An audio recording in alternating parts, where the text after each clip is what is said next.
Hallelujah, हालेलुया, हालेलुया. प्रभू येशूच्या सामर्थ्य नावामध्ये प्रियानो प्रत्येकाचं पुन्हा एक बार मी स्वागत करत आहे. आणि परमेश्वर मान आहे. आजचा दिवस आम्हा प्रत्येकाच्या आयुष्यात त्यानं जोडला. जानेवारी 2022 एक तारीख आणि आज नोव्हेंबर शेवटच्या काही दिवसांमध्ये हे वर्ष संपवण्यासाठी आम्ही आहोत. पूर्ण वर्षभर परमेश्वर आम्हाला त्याने सांभाळलं. अद्भुत रीतीनं आमच्या सर्व गरजा त्यानं पूर्ण केल्या. तिच्या चांगुलपणाबद्दल धन्यवाद. तिच्या सर्व गोष्टीबद्दल आम्ही धन्यवाद देऊया.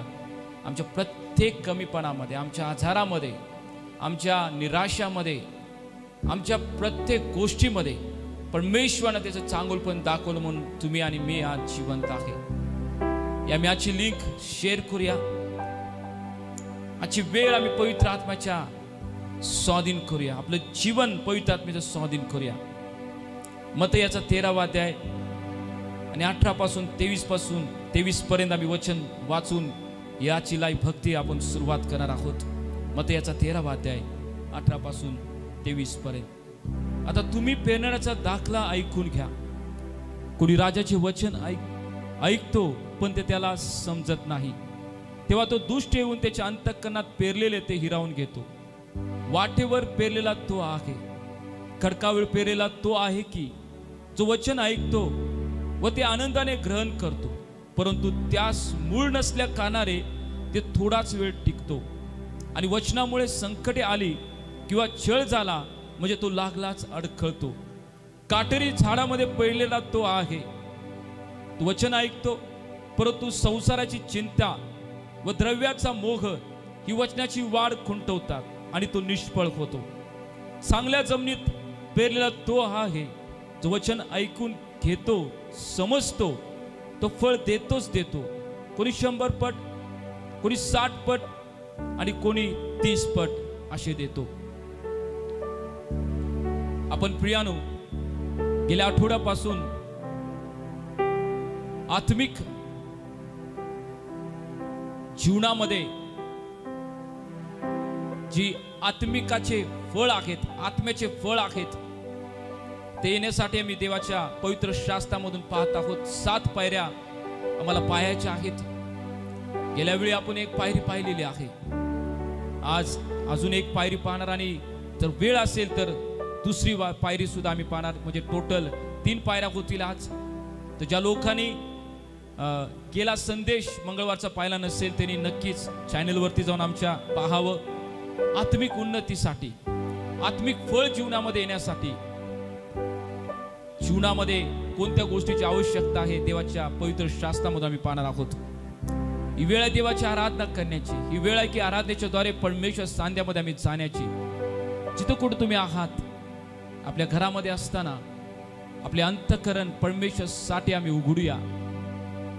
आपले नेत्र आम्ही त्या सांध्यामध्ये बंद करून ज्या ठिकाणी तुम्ही आहात त्या ठिकाणी थांबून परमेश्वराची आराधना आम्ही करूया. ज्या घरामध्ये तुम्ही आहात परमेश्वराची आराधना करूया. कारण त्याचं अनोखं प्रेम, ज्या प्रेमामध्ये कोणत्याही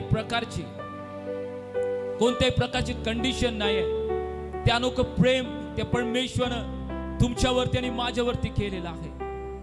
यावी त्याला सन्मान देऊया. आपल्या जीवनातील कोणत्याही प्रकारे डिस्टर्ब करणाऱ्या गोष्टी आज ही दूर करूया, जेणेकरून देवाच्या वचनाकडे पूर्ण आम्ही लक्ष केंद्रित करूया. पवित्र आत्म्यावर आम्ही कनेक्ट होऊया. या मी आराधनेच्याद्वारे परमेश्वर सांध्यामध्ये जाऊया. आजची लिंक आम्ही नक्की शेअर करूया. जॉय आणि जोयला आपल्यामध्ये आहेत, त्या आराधनेमध्ये आपल्याला चालवतील. ये जीसस.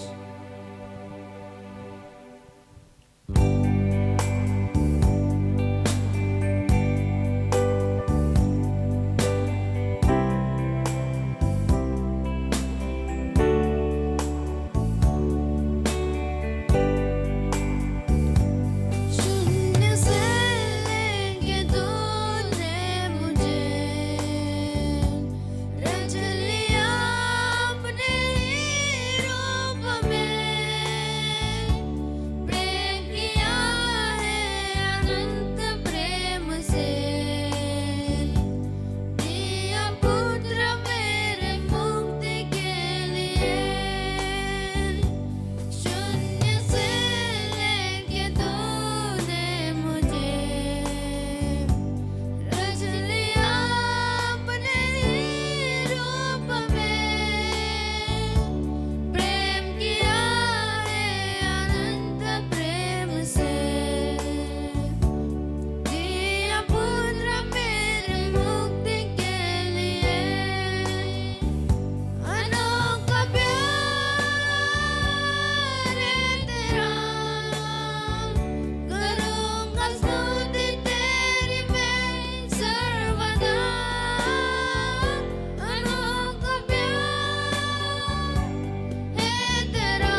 करूंगा स्तुति तेरी मैं सर्वदा।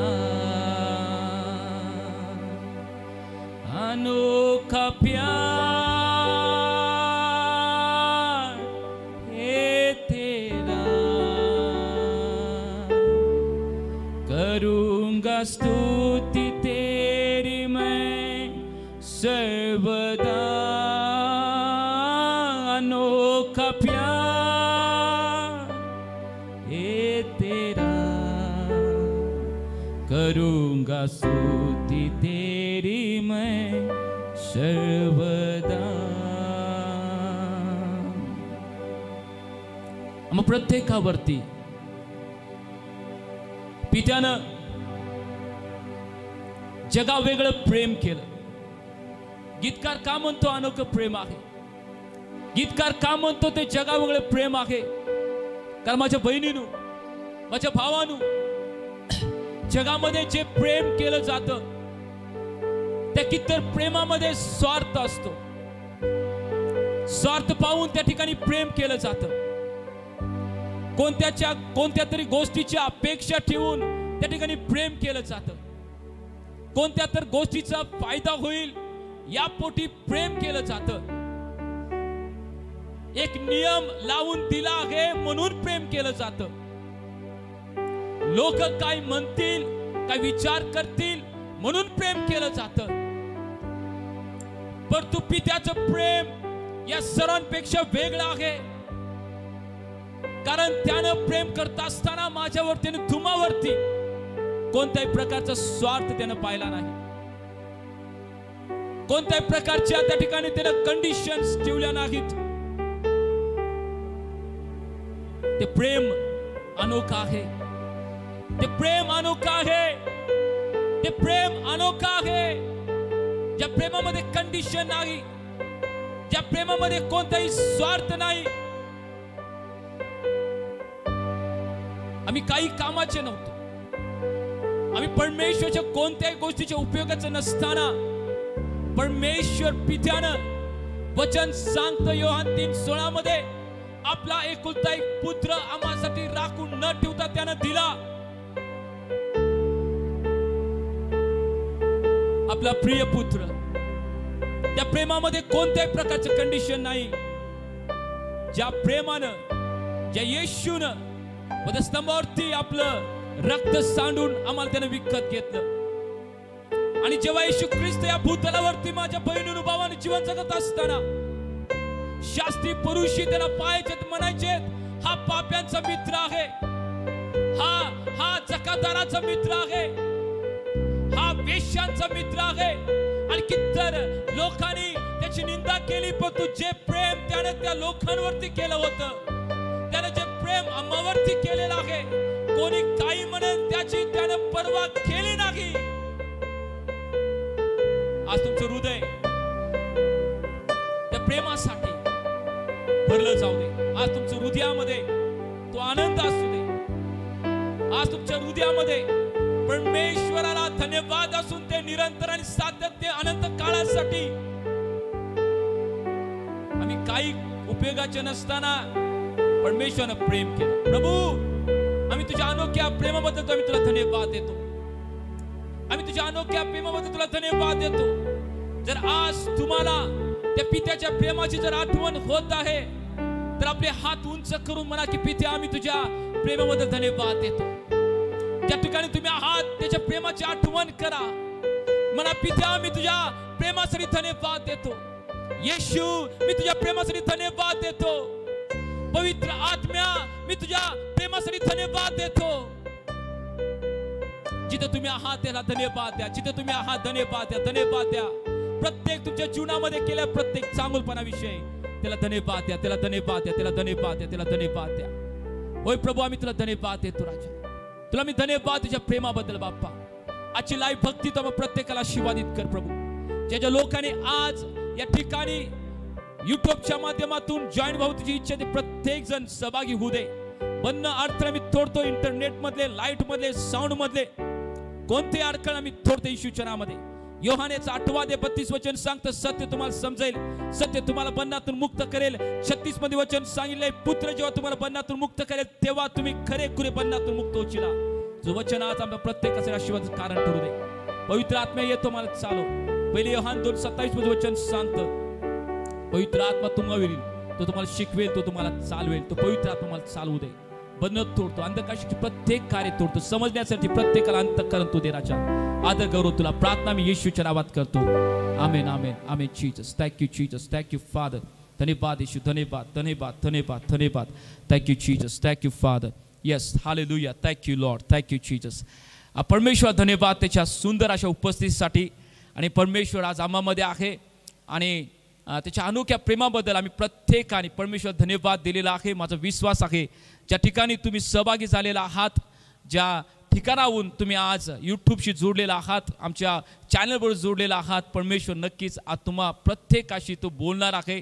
आणि आत्मिक जीवनामध्ये आत्मिक फळ येण्यासाठी आम्ही 7 पायऱ्या पाहत आहोत. आणि गेल्या मंगळवारी आपण एक पायरी पाहिलेली आहे. आज सुद्धा 1-2 पायऱ्या त्याच्यामध्ये पाहणार आहोत. आत्मिक फळ जर आमच्या जीवनामध्ये नसेल, आत्म्याची 9 फळं आहेत. जर आत्मिक फळ आमच्या जीवनामध्ये नसेल तर आम्ही स्वर्गाच्या राज्यामध्ये जाऊ शकत नाही आहे. आत्म्याचे फळं असणं किती महत्त्वाचं आहे, ज्याच्याद्वारे परमेश्वर आमच्याशी तो हितगुज करेल, आमच्याशी आम्हाला तो भेटेल, आम्हाला तो मिठी मारेल, आमचं तो स्वागत करेल स्वर्गामध्ये असताना. यासाठी आत्म्याचे फळं असणं किती महत्त्वाचं आहे. आमच्याकडं भरपूर गोष्टी असतील, आमच्याकडं कृपादानं असतील, आम्ही स्तुती आराधना करणारे लोक, संदेश सांगणारे लोक असतील, सर्व गोष्टी आमच्याकडे असतील, परंतु जर आत्म्याची फळं आमच्या जीवनामध्ये नाही आहे तर आम्ही प्रियानु स्वर्गामध्ये जाऊ शकत नाही. आणि आम्ही जेव्हा जगाची निर्मिती त्या ठिकाणी पाहतो आणि एदेन बाग त्या ठिकाणी पाहतो आणि आदाम हव्वेला पाहतो आणि फळापासूनच या जगामध्ये पाप आलं. फळापासूनच परमेश्वराने सांगितलं होतं की बाबा जे बऱ्या वाईटाचं ज्ञान करून द्यायचं ते फळ तू खाऊ नको, परंतु फळ खाल्ल्यामुळंच त्या ठिकाणी हवेनं आज्ञाचं भंग केला, आज्ञा मोडली आणि पाप जगामध्ये आलं. आणि उत्पत्तीपासून फळाविषयी आम्हाला शिकवलं जातं. देवानं खास करून त्या ठिकाणी वेगवेगळ्या आकाराचे, वेगवेगळ्या कलरचे, वेगवेगळ्या चवीचे फळं त्याने एदेन बागेमध्ये त्या ठिकाणी बनवलेत. आणि फळाचं किती महत्त्व आहे. आणि आत्मिक फळाविषयी आम्ही पाहत असताना जे त्या ठिकाणी झाडाचं जे बऱ्या वाईटाचं ज्ञान करून देणारं फळ खाल्ल्यामुळं पाप आलं. आणि जर या ठिकाणी नवीन करारमध्ये गलती करायच्या 5व्या अध्यायामध्ये 22 आणि 23 वचनामध्ये जेव्हा आम्ही पाहतो आणि आत्म्याची फळं त्या ठिकाणी आहेत, आणि जर आत्म्याची फळं आमच्याकडे असतील आणि फळ खाल्ल्यामुळं देवा म्हणला जेव्हा तू फळ खाशील खास मरशील, आणि या ठिकाणी जर आत्म्याची फळं आमच्या जीवनामध्ये आहेत तर आम्ही सार्वकालिक जीवनामध्ये आम्ही मरणार नाही. त्या ठिकाणी ते आत्म्यात मेलेत, शरीरामध्ये मेल नाहीत. हवा आणि आदाम त्या ठिकाणी आत्म्यात मेलेत. देवबाप म्हणला जर फळ खाशील खास करून मरशील. आणि जर आम्ही गलती करस 5वा अध्याय 22 आणि 23 वचनाप्रमाणे जर आमच्या जीवनाच्या द्वारे आत्मिक फळं जर आम्ही देतोय तर आम्हाला सार्वकालिक जीवन त्या ठिकाणी मिळणार. आम्ही सार्वकालिक जीवनासाठी स्वर्गासाठी पात्र ठरणार. आम्ही मरणार नाही तर आम्ही जिवंत राहणार. प्रभू येशू ख्रिस्त म्हटला जे कोण माझ्यावरती विश्वास ठेवेल तो मेला असला तरी जगेल. येशू या ठिकाणी सार्वकालिक जीवनासाठी बोलत आहेत, सार्वकालिक जीवनासाठी सांगत आहेत. एक फळ खाल्ल्याद्वारे मरण आलं आणि जर आम्ही 9 फळे आत्म्याची जर देतोय तर आम्हाला सार्वकालिक जीवन त्या ठिकाणी मिळेल. पहिला मुद्दा आम्ही पाहिला होता, पवित्र आत्म्यावरती आम्ही डिपेंड राहून आत्मिक फळ आणू शकतोय.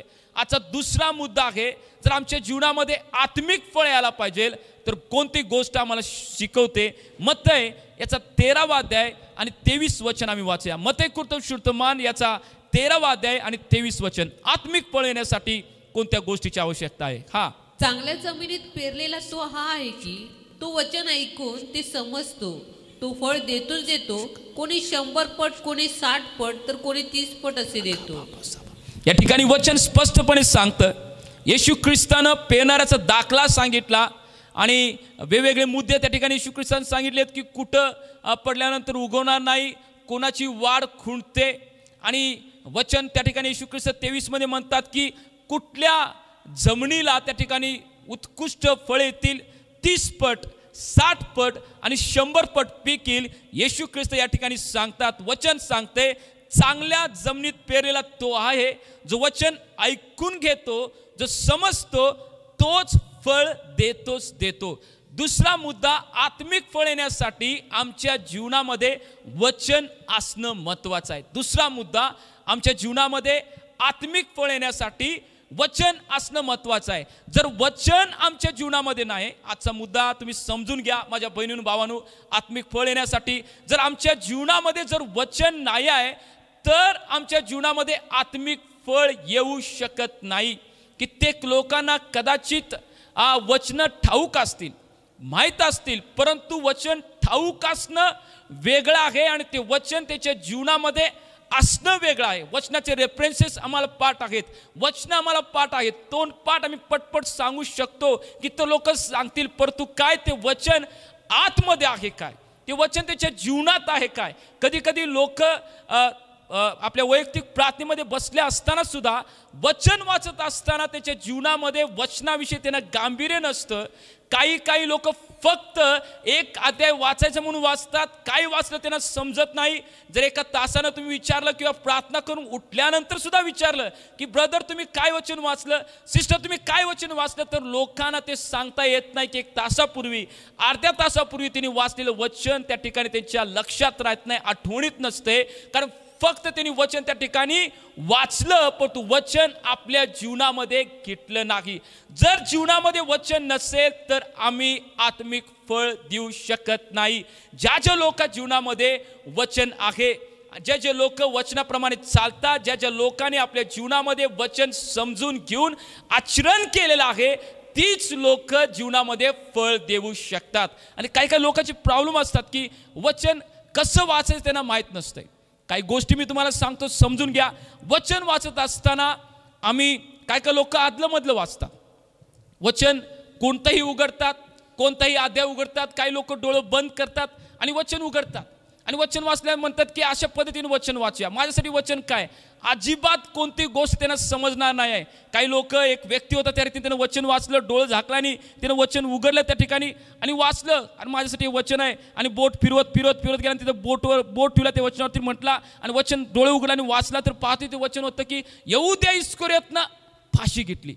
अरे ते म्हणाले माझ्यासाठी हे वचन नाही. परत त्यानं डोळं म्हणला देवामाशी बोल, परत डोळं झाकला आणि परत उघडलं आणि परत तिकडनं बोट फिरला आणि त्याच्यावरती बोट ठेवला आणि परत उघडून वाचलं, तर त्या ठिकाणी लिहिलं होतं की तू पण जाऊन तसंच कर. परत म्हणाले माझ्यासाठी वचन नाही आहे. परत त्यानं डोळं झाकले, देवा बोल माझी. परत त्यानं डोळं झाकले, परत तिकडं उघडलं आणि त्या ठिकाणी बोट फिरवलं आणि परत मग त्यानं म्हटलं हा हे माझं वचन माझ्यासाठी, डोळे उघडं पाहतोय. तर त्या ठिकाणी लिहिलं होतं की जे करायचं ते लवकर कर.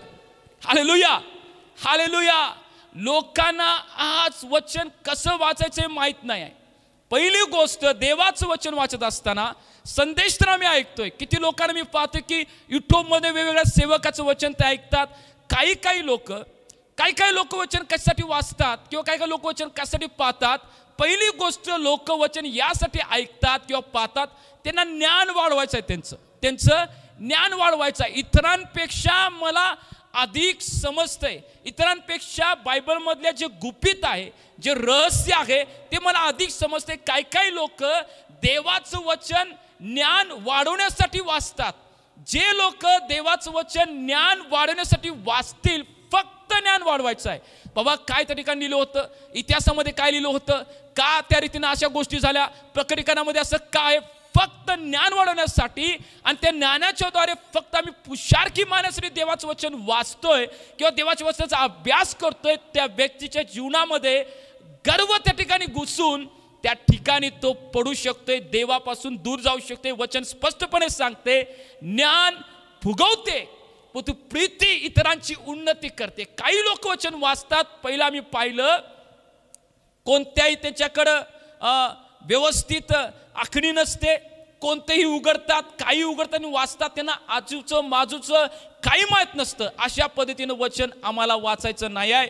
जर आम्ही शाळेमध्येच जात होतो, लगेच आम्ही 10वीमध्ये एंट्री केली नाही, असं कोण आहे काय मला जे पाहत आहे. मी डायरेक्ट 10वीमध्ये गेलोय किंवा मी डायरेक्ट 10वीमधून लगेच मी कॉलेजमध्ये गेलोय, लगेच मी PhD केले, अजिबात नाही. लहान आम्ही KG पासून, नर्सरी पासून, प्ले स्कूल आता प्ले स्कूल आलेले आहेत, प्ले स्कूल पासून लेकरं शिकत शिकत शिकत 1ली 2री 5वी 10वी आणि मग कॉलेज आणि मग त्या ठिकाणी डिग्र्या घेतल्या जातात.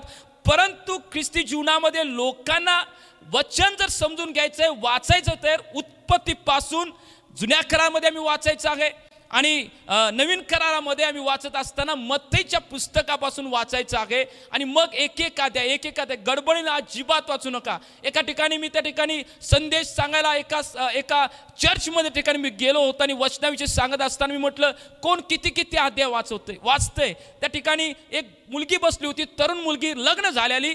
ती मुलगी म्हटली की बघा, मी दररोज 8-10 अध्याय वाचतोय म्हटली. ती मुलगी 10 अध्याय मी दररोज वाचतोय, 10 अध्याय वाचतोय. अरे वा, मी म्हटलं काय बाळ वाचलंस? तर लक्षात नाही. 10 अध्याय वाचले पण तुझ्या लक्षात नाही. बाळ म्हटलं अजिबात अशा रीतीनं वचन वाचायचं नाही आहे. मी माझ्या बहिणीनं माझ्या जीवनामध्ये माझ्या भावानं जे वचन वाचतोय, एक अध्याय 15 दिवस 20 दिवस एक अध्याय वाचतोय. ज्या रीतीनं ऊस ज्या ठिकाणी रसवंती घरामध्ये जातोय आणि त्या ठिकाणी ऊसामधलं जे ज्यूस काढतात, जो रस काढतात, तो घालतोय, परत बाहेर काढतोय, परत त्याच्यामध्ये तो ऊस घालतोय, परत घालतोय. जोपर्यंत ते चिप्पाड होत नाही, जोपर्यंत शेवटचा रस त्या ठिकाणी येत नाही, तोपर्यंत त्या ठिकाणी तो घालत असतोय.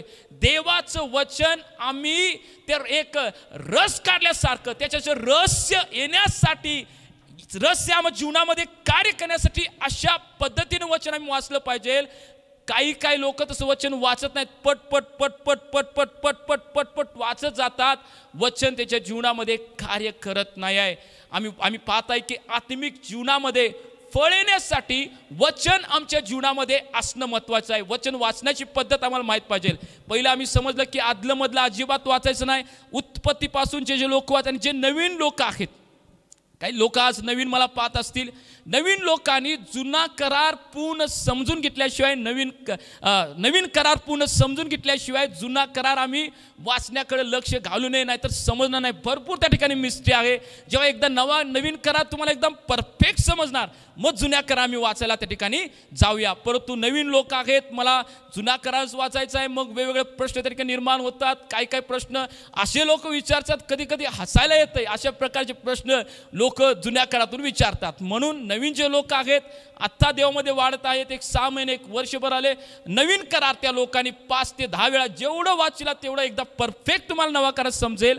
मग आम्ही जुना करार वाचायला जाऊया. समजून घ्या, पवित्र शास्त्र वाचण्यासाठी उत्पत्तीपासून जे जुनी लोक आहेत आणि जे नवीन लोक आहेत, त्यांनी नवीन करार मत्तईपासून एक अध्याय समजून घेऊन आम्ही वाचायचं आहे. दुसरं की जे वचन आम्ही वाचत आहे, ज्ञान फक्त मिळण्यासाठी वचन वाचू नका. फक्त ज्ञान मिळण्यासाठी वचन यासाठी वाचा की आमच्या जीवनामध्ये बदल होण्यासाठी. दुसरा महत्त्वाचा मुद्दा, वचन वाचत असताना फक्त ज्ञान पाहिजे म्हणून वचन वाचू नका, तर वचन यासाठी वाचा की आमच्या जीवनामध्ये वचनानं कार्य केलं पाहिजे. ते वचन आमच्या जीवनामध्ये रुजलं गेलं पाहिजे. ते वचनाच्या द्वारे आमच्या जीवनामध्ये फळ आलं पाहिजे. आमचं जीवन रूपांतरित झालं पाहिजे. यासाठी वचन वाचा. तिसरी गोष्ट, काही लोक वचन कशासाठी वाचतात? काही लोक वचन यासाठी वाचतात की इतरांचे दोष दाखवण्यासाठी, इतरांना खाली पाडण्यासाठी, इतरांसाठी संदेश तयार करायला वचन यासाठी मी वाचतो. वचन काढतो बघा, असं वचन लिहिलंय आणि लबाड बोलू नकोस आणि खोटं बोलू नकोस आणि फसू नकोस, असं वचन काढतो आणि संदेश देतो. दुसऱ्यांसाठी वचन वाचू नका. काही लोक दुसऱ्यांसाठी खाली पाडायला, काही त्याचा द्वेष दाखवायला वचन वाचतात, काही त्याची निंदा करायला वचन वाचतात. पण माझ्या बहिणीनु भावानु, वचन यासाठी वाचायचं आहे, दुसऱ्यांसाठी नाही, आपल्या स्वतःसाठी पहिला वचन वाचायचं. देवा, माझ्या बाप्पा, पवित्र आत्म्या, मी वचन वाचत असताना माझं जीवन तू बदल. तुझ्या वचनांचं रहस्य मला समजू दे. तुझं वचन मला क्लीन करू दे, शुद्ध करू दे. अजून कुठं कठीणपणा माझ्या जीवनामध्ये आहे ते तुटला जाऊ दे. यासाठी वचन वाचा. दुसऱ्यासाठी वचन वाचू नका. दुसऱ्याला खाली पाडायला, दुसऱ्यांना संदेश सांगायला अजिबात नाही आहे. आणि जे सेवक मला पाहत आहे, जे सेवा कार्य करतात, जे तरुणी असतील, हाऊस ग्रुप घेत असतील, नेहमी लक्षात ठेवायचं, जेव्हा कधी जो संदेश देवाकडून येतोय, एका ठिकाणी सेवा कार्यात तुम्ही जात आहात, हाऊस ग्रुपला जात आहात, जेव्हा संदेश येतोय तो संदेश पहिला स्वतःसाठी आहे. स्वतःसाठी आहे. आजचा संदेश पहिला माझ्यासाठी आहे, मग तुमच्यासाठी आहे. मग तुमच्यासाठी आहे. जो संदेश मी सांगवले माझ्या जीवनामध्ये, त्या गोष्टी पहिला असणं आवश्यक आहे. जर माझ्या जीवनामध्ये या गोष्टी नाही आहेत, मी किती वरडून सांगू, किती काय सांगू, लोका जीवनामध्ये कार्य होणार नाही. ते वचन पहिला माझ्या जीवनामध्ये रुजलं पाहिजे, माझ्या जीवनामध्ये संदेश पहिला मी लागू केला पाहिजे, मग लोकांचं जीवन त्या ठिकाणी बदलणार. लोक म्हणतात मी संदेश सांगितला पण तू काही कार्य झालं नाही, हो मी संदेश सांगून आलो पण तू लोकांचं जीवन बदल नाही. का बदल नाही? कारण पहिलं आमचं जीवन बदल नाही. लोकांचं जीवन कसं बदलणार? म्हणजे पहिलं आमचं जीवन आम्हाला वचनाद्वारे बदलायचं आहे. हे गोष्टी समजून घ्या. आम्हाला जो वचन वाचायचं आहे आमच्या जीवनासाठी, आम्ही स्वतः बदला म्हणून, दुसऱ्यांसाठी नाही, दुसऱ्यांना खाली पाडावं किंवा दुसऱ्यांसाठी संदेश सांगावा यासाठी नाही, पहिला आमच्यासाठी असू दे. त्याच्यानंतर वचन वाचत असताना काही काही लोकांना समजत नाही आहे. वही पेन आपल्या जवळ घ्या, काय नाही समजलं ती वचनं लिहून घ्या आणि जे समजलं ते सुद्धा लिहून घ्या. काय समजलं, पवित्र आत्मा काय तुमच्याशी बोलत आहे, पवित्र आत्मा तुम्हाला काय सांगायचं आहे, रेव्हलेशन तुम्ही घ्या. आणि इतर गोष्टीवरती डिपेंड राहू नका की यूट्यूबवरचे काय काय गोष्टीचे संदेश पाहिलेले ते आम्ही त्या ठिकाणी तशाच पेस्ट कॉपी करून आम्ही इतरांना सांगणे. परंतु जेव्हा तुम्ही पवित्र आत्म्यावरती डिपेंड राहताय आणि त्याच्याकडे मागताय, देवबाप पवित्र आत्मा अद्भुत रीतीनं तुम्हाला रेव्हलेशन देणार, अद्भुत रीतीचं प्रकटीकरण असणार, लोकांचं जीवन त्या ठिकाणी बदलत जाणार, लोक पश्चाताप करणार. यासाठी देवाच्या पवित्र आत्म्यावरती आम्ही डिपेंड राहूया, पवित्र आत्म्याकडून आम्ही संदेश घेऊया. म्हणताना वचन वाचा की देवा माझ्याशी तू बोल, मला ते समजून घ्यायचं आहे. ज्या गोष्टी तुम्हाला समजत नाहीत त्यासुद्धा वहीमध्ये लिहून काढा, ज्या गोष्टी तुम्हाला समजतात त्यासुद्धा तुम्ही लिहून काढा. आणि वचनं पाठ करा मी शिकलं पाहिजे. संडे स्कूलमध्ये आमच्या लेकरांना आम्ही वचनं पाठ करायला त्या ठिकाणी पुढं पाठवतोय. पण दुर्दैवाची गोष्ट आणि दुःखाची गोष्ट माझ्या हृदयाला त्या ठिकाणी वाटते, दुःख हृदयामध्ये, की लोकांना, आमच्या ख्रिस्ती बंधू भाऊ बहिणींना, कित्तर लोकांना वचनं पाठ नाही आहेत, कित्तर लोकांना वचन पाठ नाहीत. तेवढंच नाही आहे, त्यांना अनुक्रमणिका पाठ नाही आहे, त्यांना माहीत नाही की हबक्कूक कुठं आहे. काही लोक प्रश्न विचारतात, अहो हबक्कूक खरंच पवित्र शास्त्रामध्ये आहे? अरे होय बाबा, पवित्र शास्त्रामध्ये आहे. काय लोक होतात, नहूम जेव्हा संदेश सांगतो नहूम पवित्र शास्त्रामध्ये, मग नवीन करारामध्ये कुठं सापडणार? नवीन करारामध्ये नाही तर जुन्या करारामध्ये आहे. तर काही काही लोकांना अनुक्रमणिका त्या ठिकाणी पाठ नसते. जर आम्हाला देवाचा एक योद्धा म्हणून, जो परिपूर्ण असलेला एक सेवक म्हणून उभा राहायचा आहे, तर सर्व गोष्टीची तयारी आम्ही केली पाहिजे. पट जेव्हा देवाचा सेवक एखाद्या चर्चेसमध्ये, मंडळीमध्ये तुम्ही आहात आणि संडे सर्व्हिस असते, एका मीटिंगमध्ये गेल्यात आणि जेव्हा देवाचा सेवक त्या ठिकाणी वचन सांगते, पटकन आम्हाला सांगता आलं पाहिजे. यासाठी जे लोकांना अजून अनुक्रमणिका पाठ नाही आहे, मी नम्र अंतःकरणानं सांगतो, प्रत्येकाने अनुक्रमणिका पाठ करा. देवाचा सेवक त्या ठिकाणी वचन सांगत असताना तो जुन्या करामध्ये सांगतोय, जुन्या करामधून नवीन करामध्ये जाते, परंतु अजून जुन्या कराचा आम्हाला नहूम सापडत नसते, हबक्कूक सापडत नसते, अजून आम्हाला त्या ठिकाणी सपन्या सापडत नाही, होशे सापडत नाही. आम्ही अजून शोधत आहोत. आणि मग जेव्हा जातोय यहुदाचं पत्र आहे बायबलमध्ये, आम्ही त्या ठिकाणी गोंधळामध्ये आहोत. आम्हाला पवित्र शास्त्र जे दुधारी तलवार आहे, जगामध्ये जेवढे पुस्तकं असतील सगळ्यांपेक्षा रेव्हलेशन आणि जीवन देणारं देवाचं वचन आणि पवित्र शास्त्र आहे. आणि आमच्याकडे ते आहे, परंतु दुर्दैवाची गोष्ट वाटते ख्रिस्ती बहीण भावाविषयी की त्यांना वचन त्या ठिकाणी माहीत नाही आहे, त्यांना अध्याय अजून माहीत नाही, त्यांना त्या ठिकाणी पुस्तकं त्यांना माहीत नाहीत, अनुक्रमणिका त्यांना माहीत नाही. असं नसावं. आम्हाला प्रत्येकाला ते अनुक्रमणिका पाठ असली पाहिजे, मग एक देवाचा सेवक त्या ठिकाणी आम्ही दिसेन. आम्ही दुसरी गोष्ट पाहत आहोत, आत्मिक जीवनामध्ये फळ येण्यासाठी वचन आमच्या जीवनामध्ये असणं किती महत्त्वाचं आहे. फक्त वचन आम्हाला माहीत आहे ह्याच्यापेक्षा वचन आमच्या जीवनात असतं, याचा अर्थ वचनाप्रमाणे मी आचरण करणं, मगच आमच्या जीवनामध्ये आत्मिक फळ त्या ठिकाणी घेऊन येतात, मगच आमच्या जीवनामध्ये आत्मिक फळ घेऊन येतात. कधी? जेव्हा आमच्या जीवनामध्ये त्या ठिकाणी वचन आहे आणि त्या वचनाप्रमाणे आम्ही चालतोय. वचन आहे आणि वचनाप्रमाणे चालतोय. का म्हणतोय? कारण माझ्यापेक्षा आणि तुमच्यापेक्षा जास्त वचनं सैतानाला पाठ आहेत, जास्त वचनं सैतानाला पाठ आहेत. तो म्हणतोय त्या ठिकाणी येशूची परीक्षा घेत असताना मग त्याच्या 4थ्या अध्यायामध्ये असं लिहिलेलं आहे की तुझ्या पायाला धोंडाची ठेच लागू नये म्हणजे देवदूताला ते सांगतील, असं लिहिलेलं आहे. त्याला माहीत आहे आणि येशू ख्रिस्त सुद्धा त्याला वचनातून उत्तर देतात. परंतु सैतानाला वचनं माझ्यापेक्षा तुमच्यापेक्षा जास्त माहीत आहेत, परंतु त्या वचनाप्रमाणे तो चालत नाही आहे. आणि जर आम्ही वचन आम्हाला माहीत आहेत आणि आम्ही सुद्धा वचनाप्रमाणे चालत नाही, तर आम्ही कुठल्या कॅटेगरीमध्ये लोक आहोत?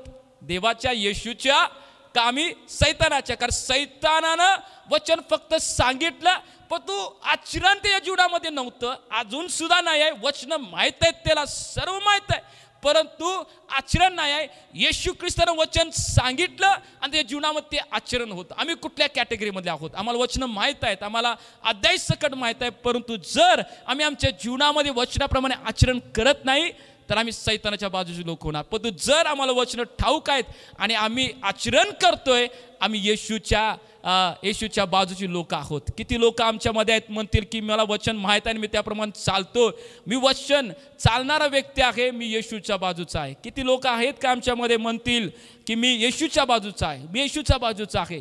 किती लोक म्हणतील मी येशूच्या बाजूचा आहे?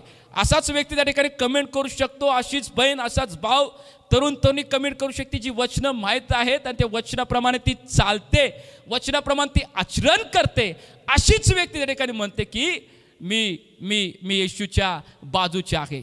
धन्यवाद जे लोक त्या ठिकाणी कमेंट करत आहेत, धन्यवाद. वचन सांगतं अनुवाद याचा 30वा अध्याय आणि 16 वचन, अनुवाद याचा 30वा अध्याय आणि 16 वचन. तू आपला देव परमेश्वर ह्याच्यावर प्रीती कर, त्याच्या मार्गाने चाल आणि त्याच्या आज्ञा, विधी व नियम पाळ. ही आज्ञा आज मी तुला देत आहे, म्हणजे तू जिवंत राहून बहुगुणित होशील आणि जो देश वतन करून घेण्यास तू जात आहेस तिथे तुझा देव परमेश्वर तुला बरकत देईल. येस प्रियानो, समजून घ्या वचनाचा अर्थ. परमेश्वराचा आत्मा काय सांगत आहे की ज्या रीतीनं झाड आहे, ज्या रीतीनं झाड आहे आणि झाडाला फळं लागलेले आहेत, झाडाला फळ लागलेले आहेत, झाडाला जे फळं आले, जे फळ आलेलं आहे ते स्वतःच त्या ठिकाणी आले नाही किंवा स्वतःचं अन्न किंवा उगवण्यासाठी त्यानं कोणत्याही प्रकारच्या ठिकाणी कार्य केलं नाही, कष्ट केले नाही, परंतु त्या ठिकाणी जे झाड आहे ते झाडाची जी मुळं आहेत, त्या मुळानं त्या ठिकाणी कष्ट करून, त्या मुळानं त्या ठिकाणी सर्व जीवनसत्वे घेऊन आपल्या फांद्याच्याद्वारे त्या ठिकाणी त्या फळाला सर्व जे प्रोटीन्स, ज्या गोष्टीची आवश्यकता आहे, एक चविष्ट, एक सुंदर दिसण्यासाठी फळ ज्या रीती निर्माण व्हावं, मुळानं त्याला आधार देऊन, मुळानं सर्व गोष्टी त्याला सप्लाय केलेल्या आहेत की एक सुंदर फळ त्या ठिकाणी दिसावं, मोहक फळ दिसावं आणि लोकांनी पाहिल्यानंतर त्यांचं मन आकर्षित झालं पाहिजे, टेस्टी झालं पाहिजे, यासाठी मूळ त्याला सपोर्ट करत आहे, मूळ त्याला सपोर्ट करत आहे. वचन या ठिकाणी सांगतं तुझ्या जीवनामध्ये फळ येण्यासाठी आणि तू बहुगुणित होण्यासाठी आणि तू जिवंत राहण्यासाठी तू मुळाला त्या ठिकाणी जे जडलेलं आहेस, मुळाशी जो कनेक्ट आहेस, ते मूळ देवाचं वचन आहे. जेव्हा कित्तर दिवस, कित्तर महिने झाडावरती फळ तसंच राहतं, कित्तर महिने तुम्ही पाहू शकता ते राहतं तसंच. परंतु जर आम्ही ते झाडावरून फळ काढतो आणि ठेवतो, काही 1-2 दिवसामध्येच ते आकसायला सुरुवात होतं, ते वाळायला सुरुवात होतं. का? कारण जे त्याला त्या ठिकाणी जीवनसत्व पाहिजे ते मुळातून येत नाही. फक्त एकटं फळ राहू शकत नाही जर तुम्ही वचन रूपी ते मूळ तुमच्या जीवनामध्ये पेरलं नाही. मूळ जर वचनाचं आमच्या जीवनामध्ये नाही आहे, फक्त ते फळ साईटला एकटंच राहणार आणि ते वाळून जाणार. देवाचं वचन सांगते, लेकरा आज्ञा जर पाळशील तर जिवंत राहशील. जिवंत राहायचं आहे, फळ तुमचं टवटवीत नेहमी दिसलं पाहिजे, तुमचं फळ नेहमी चविष्ट असलं पाहिजे, तर तुम्ही त्या ठिकाणी त्या आज्ञा पाळणं किती महत्त्वाचं आहे. आज आम्ही बघतोय की जे फर्टिलायझर औषधाचा उपयोग करून जे फळं निर्माण करतात, 12 महिन्यामध्ये 12 फळं खायला मिळतात. ते दिसतात तर चांगले लांबून, पण त्याला टेस्ट नाही, शरीराला कोणते त्याच्यापासून फायदा होत नाही आहे. अशा प्रकारचं आम्ही फळ नसावं. आम्ही त्या झाडाशी जर कनेक्ट आहे, जे मूळ त्या ठिकाणी त्याला सप्लाय करत आहे, जर त्याच्यावर आम्ही कनेक्ट आहोत तर आमचं फळ चविष्ट होणार. हे मूळ कोणतं आहे? देवाच्या वचनाचं मूळ आहे. देवाच्या वचनाचं मूळ आहे जे आज्ञा पाळतं. देवाच्या वचनात सांगते की या ठिकाणी जर माझ्या तू आज्ञा पाळशील तर जिवंत राहून तू बहुगुणित होशील. आज्ञा पाळाल तर जिवंत राहाल, आज्ञा पाळाल तर तुमचं फळ चविष्ट असेल, आज्ञा पाळाल तर तुमचं फळ मोहक असेल, आज्ञा पाळाल तर वाळून जाणार नाही तुमच्या जीवनामध्ये. त्या ठिकाणी आज्ञा असू देत, नियम असू देत, देवाची वचनं असू देत, फक्त ऐकू नका, फक्त ऐकू नका, दररोजच्या दिवसामध्ये त्या ठिकाणी वचन वाचणारे लोक व्हा. सकाळच्या प्रार्थनेमध्ये देवाकडं जाऊन वचन वाचणारे लोक व्हा. वाचत नाही मी देवाचं वचन, आम्हाला गडबड लागलेली असते, आम्हाला जायचं असतंय. आत्मिक फळं अजिबात येणार नाहीत. कोणत्याही प्रकारच्या ॲक्टिव्हिटीजमध्ये सहभागी झाल्यानंतर आत्मिक फळं येणार नाही जोपर्यंत देवाचं वचन ऐकून, समजून घेऊन, वाचून जीवनामध्ये जोपर्यंत लागू करत नाही, आत्मिक फळ जीवनामध्ये येणार नाही. आत्मिक फळ जीवनामध्ये येणार नाही. वचन आम्ही वाचले अनुवाद 30:16 मध्ये, फळ येण्यासाठी आज्ञा पाळा मग जिवंत राहशील. आणि वचन सांगते बहुगुणित होशील. याचा अर्थ एक फळ होतं तुमच्या जीवनामध्ये. जे वचन तुम्हाला समजलं, वचन समजल्यानंतर ते वचन आपल्या जीवनामध्ये तुम्ही रुजवून घेतलं. रुजवून घेतल्यानंतर त्या वचनाप्रमाणे तुम्ही चालायला लागला. वचन सांगते या ठिकाणी तू बहुगुणित होशील. एक फळाचे अनेक फळं होतील. एक फळाचे अनेक फळं होतील. हे कसं होईल? जर जिवंत राहिलो तर. जिवंत कसं राहणार? जर आम्ही त्या ठिकाणी झाडाला मुळाशी जर कनेक्ट आहे, जे मूळ वचनरूपी आज्ञारूपी जे मूळ आहे त्याला जर आम्ही कनेक्ट आहे, तर आमच्या जीवनामध्ये त्या ठिकाणी जे फळ आहे ते जिवंत राहील, ते फळ येईल. आणि वचन सांगते बहुगुणित होतील. अनेक फळ येतील आमच्या जीवनामध्ये. जे 9 कृपादा 9 जे आत्म्याचे फळ आहेत ते फळ यायला सुरुवात होतील जर आम्ही वचनामध्ये आहोत तर. वचन आमच्या जीवनामध्ये आहे तर, वचनाप्रमाणे आम्ही चालणारे लोक आहोत तर, तरच आमच्या जीवनामध्ये त्या ठिकाणी कार्य होतं. आम्ही फळ देणारे लोक होणार. दुसरे तिमोथेय याचा 3रा अध्याय आणि 16 वचनामध्ये पौल तिमोथेला सांगत असतात. तिमोथेय एक तरुण सेवक त्या ठिकाणी पौलच्या हाताखाली तयार होत असतो आणि पौलानं तिमोथेवरती एक मोठी जबाबदारी सोपवलेली असते. जेव्हा सुवार्थ कार्याला जात असतो तो तिमोथेला संगती घेऊन जात असतो. आणि जेव्हा त्या जीवनामध्ये ज्या गोष्टी तिमोथेच्या जीवनामध्ये पौलानं पाहिल्या, काही जबाबदाऱ्या तिमोथेला पौलानं दिल्या, काही क्षेत्र सुवार्थ क्षेत्र किंवा मंडळांचं कार्यभाग त्याच्याकडे दिलं. त्या तिमोथेला पौल पत्र लिहित आहे. दुसरं पत्र, तिमोथेचं दुसरं पत्र 3रा अध्याय आणि 16 वचन काय लिहिलंय? प्रत्येक परमेश्वर प्रेरित शास्त्रलेख पौल काय सांगतो या ठिकाणी? प्रत्येक परमेश्वर प्रेरित शास्त्रलेख याचा अर्थ देवाची वचनं दाखले असतील, देवाने लिहिलेले प्रत्येक वचन असेल तर प्रत्येक शास्त्रलेख जो ईश्वर प्रेरित आहे. याचा अर्थ परमेश्वरापासून जो आलेला आहे, पवित्र शास्त्रामधले जी वचनं देवाच्या आत्म्याने लिहिले गेलेले आहेत, तर प्रत्येक ईश्वर प्रेरित शास्त्रलेख. 2 तिमोथेय 3रा अध्याय 16 वचन वाचत आहोत. हा सद्बोध. प्रत्येक सद्बोधीचा अर्थ चांगला बोध, योग्य बोध. कोणत्या परिस्थितीमध्ये काही आम्ही केलं पाहिजे, कसं आम्ही सुधारलं पाहिजे, कुठं आम्ही छाटछूट केली पाहिजे, जिथं फळ येण्यासाठी जे गोष्टी कारणीभूत ठरतात येऊ नये म्हणून ते छाटछूट केलं पाहिजे, तो प्रत्येक सद्बोध. हा दोष दाखवणे, हा सुधारणूक, हा नीती शिक्षण ह्या करता उपयोगी आहे. प्रत्येक देवाचा शास्त्रलेख सद्बोध, दोष दाखवणे, सुधारणूक, नीती वचन या करता आहे. देवाचं वचन जेव्हा आम्ही वाचत आहोत, देवाचं वचन जेव्हा आम्ही पाहत आहोत, देवाच्या वचनाकडे समजून घ्या. देवाच्या वचनाकडे पाहत असताना काही लोक फक्त नेहमी स्तोत्रसंहिता 23 परमेश्वर माझा, काही लोक नेहमी स्तोत्रसंहिता 91 परात्पराच्या जो गुप्तस्थली बसतो तो सर्वसमताच्या सावलीत राहील. स्तोत्रसंहिता 91. काही लोक फक्त अनुवाद 28 की परमेश्वराची जी आज्ञा पाळतोय तुझी परात आशीर्वाद होईल, तुझं सूप आशीर्वाद होईल, तू घरात आशीर्वाद होशील, तू बाहेर आशीर्वाद होशील, तू नगरात नुसतं आशीर्वाद आशीर्वाद आशीर्वाद. असं देवाचं वचन नाही बाबा शिकवत आम्हाला. अशा रीतीनं जर देवाचं वचन आम्ही पाहत आहोत अशा रीतीनं, तर मला तुम्हाला सांगू दे, काही फळ तुम्ही पाहिले असतील. काही फळ असे असतात ते दिसतात चांगली. बघा, आंबे असतील, पेरू असतील, चिक्कू असतील, कोणतेही फळ, डाळिंब असेल, दिसतात ते चांगले. पण जेव्हा आम्ही कट करतोय एक भाग तिचा कुजलेला असतोय आणि एक भाग चांगला आहे. अशी कुणाला आंबे मिळालेत काय? दिसतंय चांगलं, एक भाग कुजलेला आहे आणि एक भाग चांगला आहे. काही लोक कुजल्या काढतात आणि चांगलं खातात, काही लोक टाकत नाहीत ते सुद्धा.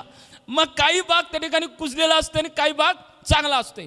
काही लोक वचनाला फक्त एकाच अँगलनं बघत असतात, एकाच अँगलनं. कुठलं? फक्त आशीर्वाद, फक्त आशीर्वाद, फक्त आशीर्वाद. परमेश्वर माझा मेंढपाळ आहे, मला काही उणे पडणार नाही, मला हिरव्यागार कुरणात, मृत्यूच्या छायेतून, परतपरच्या गुप्तस्तरी, स्वर्गाचे देवदूताचे संरक्षण आणि आणि फक्त आशीर्वाद, फक्त आशीर्वाद. परमेश्वरामध्ये जो आहे त्याला दंड आज्ञा नाही.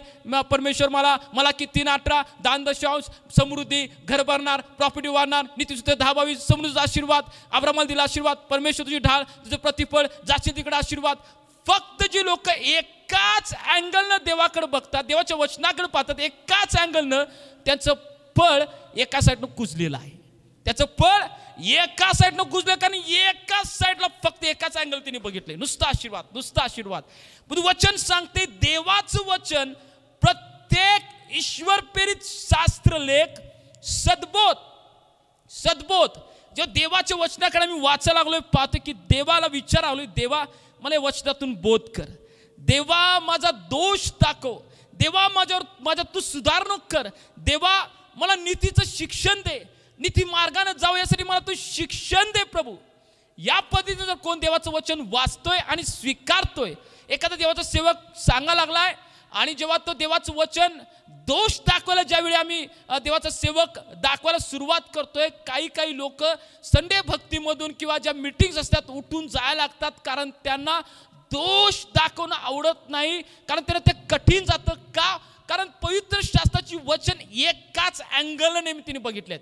आणि म्हटलं तुम्हाला किती लोकांना जेव्हा लग्नासाठी काही, जेव्हा आमच्या सेवा कार्यामध्ये काही मुले येतात आणि जेव्हा लग्नासाठी काही मुले येतात आणि जेव्हा ते आम्ही विचारतो किंवा मुलींना आम्ही विचारतो आमच्या मुलांसाठी की बाई देवाचं कुठलं वचन तुला पाठ आहे काय, किती लोकांना मी पाहिलेलं आहे, फक्त जास्त मेजॉरिटीमध्ये स्तोत्रसंहिता 23 त्या लोकांना पाठ आहे. स्तोत्रसंहिता 23. बाकीची वचनं काय? बाकीची वचनं बायबलमध्ये नाही आहेत, बाकीची वचनं आमच्यासाठी नाही आहेत, पवित्र शास्त्र आमच्यासाठी नाही. ते पवित्र शास्त्र बाकीचं पाळक साहेबासाठी आहे, ते पवित्र शास्त्र पाळकीनबाईसाठी आहे, चर्चमधल्या वडील लोकांसाठी आहे, लीडर लोकांसाठी आहे. माझ्यासाठी फक्त स्तोत्रसंहिता 23. परमेश्वर माझा मेंढपाळ आहे, मला काही उडी पडणार नाही, हिरव्यागार कुरणात बसवतो, खातो, खायला घालतो, पाळतो, चालवतो, सगळं करतो, हे करतो, ते करतो. अरे परंतु बाकीच्या देवाच्या वचनाचं काय? म्हणताना जे लोक एकाच अँगलमधून देवाच्या वचनाकडे पाहतात त्यांचं फळ कुजलेलं आहे. किती लोकांचं फळ चांगलं आहे आणि किती लोकांचं फळ कुजलेलं आहे.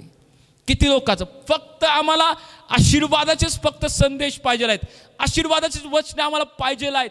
पण दोष दाखवणारे वचन आम्हाला जर नको असतील, आमच्या जीवनामध्ये जे फळ आहे ते कुजलेलं आहे. देवाचं वचन तिमोथेला पौल स्पष्टपणे म्हणतात, प्रत्येक ईश्वर प्रेरित शास्त्रलेख, सद्बोध, दोष दाखवणे, सुधारणक, नीतिवचन याकरता तो उपयोगी आहे. प्रभू माझ्या जीवनामध्ये मला सुधारणूक कर, माझा दोष दाखव, माझा दोष दाखव, माझा दोष, इतरांचा दोष नाही आहे. पवित्र शास्त्रामध्ये इतरांचा दोष शोधू नका, ती भिंग घेऊ नका. काय लोक काय करतात, जे छोट्या छोट्या गोष्टी दिसण्यासाठी ते भिंग वापरतात, म्हणजे मोठी गोष्टी. तसं काय लोक भिंगप्रमाणे पवित्र शास्त्र उपयोग करतात. दुसऱ्याची चूक कुठं दिसते काय, वचन काढतात यासाठी, बघतात ते कुठलं वचन त्यासाठी आहे, कुठलं वचन त्यासाठी आहे, कुठलं वचन. दिवसभर बसणार त्या भिंगेतून दुसऱ्याला बघणार. आता इथे दत्ता माझ्यासमोर बसते, दत्ताच्यात कुठली चूक दिसते ते भिंगेतून बघणार, भिंगेतून बघणार. अरे पहिला ती भिंग आपल्याकडे फिरव, आपल्याकडे ती भिंग येऊ दे, आपल्या जीवनामध्ये तू दोष बघ, आपल्या जीवनामध्ये सुधारणूक करून घे, आपल्या जीवनामध्ये नीती वचन घे. आम्ही दुसऱ्याला पाहतोय आमच्या भिंगेतून, याच्या जीवनात आहे, त्याच्या जीवनात आहे. आमचं फळ कुजलेलं आहे, आमचं फळ कुजलेलं आहे. अर्ध कुजला आणि अर्ध चांगला आहे. मी काय, देव आमचा तसं नाही. आम्ही लोक गरीब लोक असते, आम्ही काय करतो, कुजल्या काढता चांगलं चालू करतो. आमचा देव एवढा गरीब नाही, एक कुजले टाकून देणार, ते आम्ही कुजल्याला टाकून देते आणि त्यातला नाही खातोय. पण आमचा देव तसं नाही, एक कुजल्याला मला नको, तो राजांचा राजा आणि प्रभूंचा प्रभू आहे, त्याला कुजल्याला फळं नको आहेत. Hallelujah, hallelujah. कशी फळं आहेत आमच्याकडे, कशी फळं आहेत? देवाचं वचन सांगते, आत्मिक फळ येण्यासाठी देवाचं वचन आमच्या जीवनामध्ये असू. दुसरी पायरी आज आम्ही पाहत आहोत, आत्मिक फळ आमच्या जीवनामध्ये येण्यासाठी आमच्या जीवनामध्ये देवाचं वचन पाहिजे. माझा विश्वास आहे की आज प्रत्येकाशी पवित्र आत्मा बोलत आहे. आणि जेव्हा आम्ही अशा लोकांना, माझ्या बहिणींना, भावांना मी पाहीन, आम्हाला आनंद होईल पाहिल्यानंतर की त्याच्या जीवनामध्ये झालेला बदल, पवित्र शास्त्राच्या वचनाकडे पाहण्याचा दृष्टिकोन, देवाचा जो आलेला संदेश स्वीकारण्याचं त्यांचं हृदय, दोष दाखवण्याचा संदेश असेल उठून जाणार नाहीत ते. होय मी तसा आहे, मी आक्रोश करतो, मी रडतो. आणि जेव्हा नेहम्याच्या पुस्तकामध्ये मी वाचतोय की जेव्हा एज्राच्या पुस्तकामध्ये जेव्हा आम्ही वाचतोय, जेव्हा एज्रा नियमशास्त्र वाचत असताना, जेव्हा नियमशास्त्राला सापडतोय, नियमशास्त्र वाचत असताना वचन सांगते लोक आक्रोश करायला लागतात, लोक रडायला लागतात, लोक वरडायला लागतात, आपल्या अंगावरचे वस्त्र पाडायला लागतात, काय काय लोक आनंद करायला लागतात. रडण्याचा आवाज कुठला, आनंदाचा आवाज कुठला लोकांना समजत नाही. कित्तर दूरवर तो देवाचा त्या ठिकाणी तो आवाज त्या लोकांचा पोचतोय. कित्तर लोक आक्रोश करत असतात. ज्यांना ज्यांना आपल्या पापाची जाणीव झाली त्या लोकांना त्या ठिकाणी आक्रोश केला. ज्यांना ज्यांना देवाचं वचन पाळल्यामुळं कोणता आनंद मिळाला हे समजलं, त्या लोकांनी त्या ठिकाणी इस्रायलच्या पुस्तकामध्ये आनंद केला. आक्रोश करणाऱ्या लोकांनी आक्रोश केला, पश्चाताप केला. आनंद करणाऱ्या लोकांनी आनंद त्या ठिकाणी केला. जेव्हा आम्ही संदेश पाहत आहोत, जेव्हा आशीर्वाद संदेश देवाचा सेवक सांगते आमेन, प्रेज लॉर्ड, आमेन, प्रेज लॉर्ड, आमेन, प्रेज लॉर्ड, टाळ्या जोरजोरात टाळ्या मी वाजवतोय. पण जेव्हा दोष दाखवण्याचा संदेश येतोय, आम्ही म्हणतोय वचन माझ्यासाठी नव्हतं, आम्ही शिजवतो तुझ्यासाठी, तुझ्यासाठी आहे. बायकोला घरात गेल्यानंतर बघ आजचा संदेश तुझ्यासाठी होता. अरे तुझं काय, तुझ्या जीवनामध्ये त्या गोष्टी आहेत. पत्नीला पत्नी म्हणत्या तुझ्यासाठी संदेश होता बघा. अरे तुझं काय, भाव म्हणतोय तुझ्यासाठी आहे, तुझ्यासाठी आहे. बहीण म्हणते तुझ्यासाठी आहे.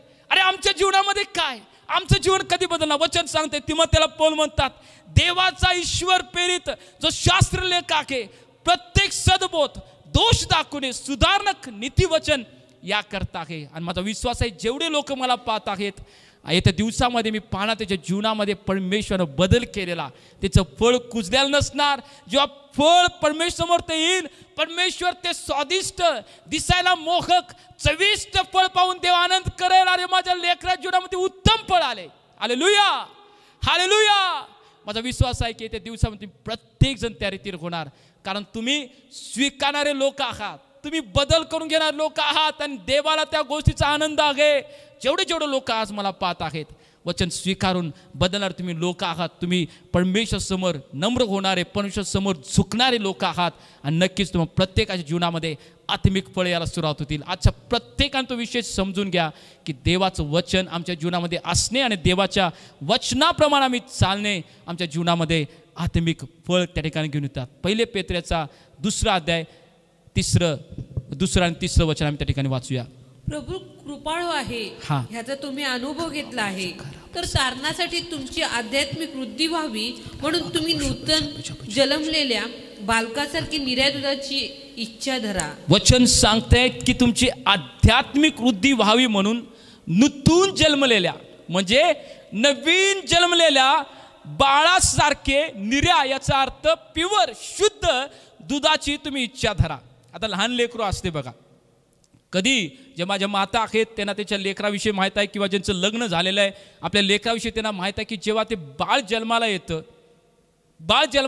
आईचं पहिलं दूध त्याला असणं किती महत्त्वाचं, कारण त्याला ते प्रोटेक्शन देतं, त्यासाठी ते औषधासारखं काम करतं. आणि जेव्हा कधी त्याला भूक लागते त्या लेकराला ते रडायला लागतं आणि त्याला दुधासाठी आईचं दूध कधी पिणार, आईचं दूध किती पिणार, त्याला तिथे ओढ लागलेली असते. तिकडं मी आईचं दूध पिणार, आणि जेव्हा तिचं आईचं दूध पितं तिचं रडणं निघून जातं. आणि कधी कधी बघतोय आम्ही, पाहतोय की लहान लेकरू खेळत असताना खाली पडते, रडायला लागते, मोठमोठ्यानं रडायला लागते. आई काय करते, जवळ घेत्या, त्याचे डोळे पुसत्या आणि ते लेकराला दूध पाजत्या.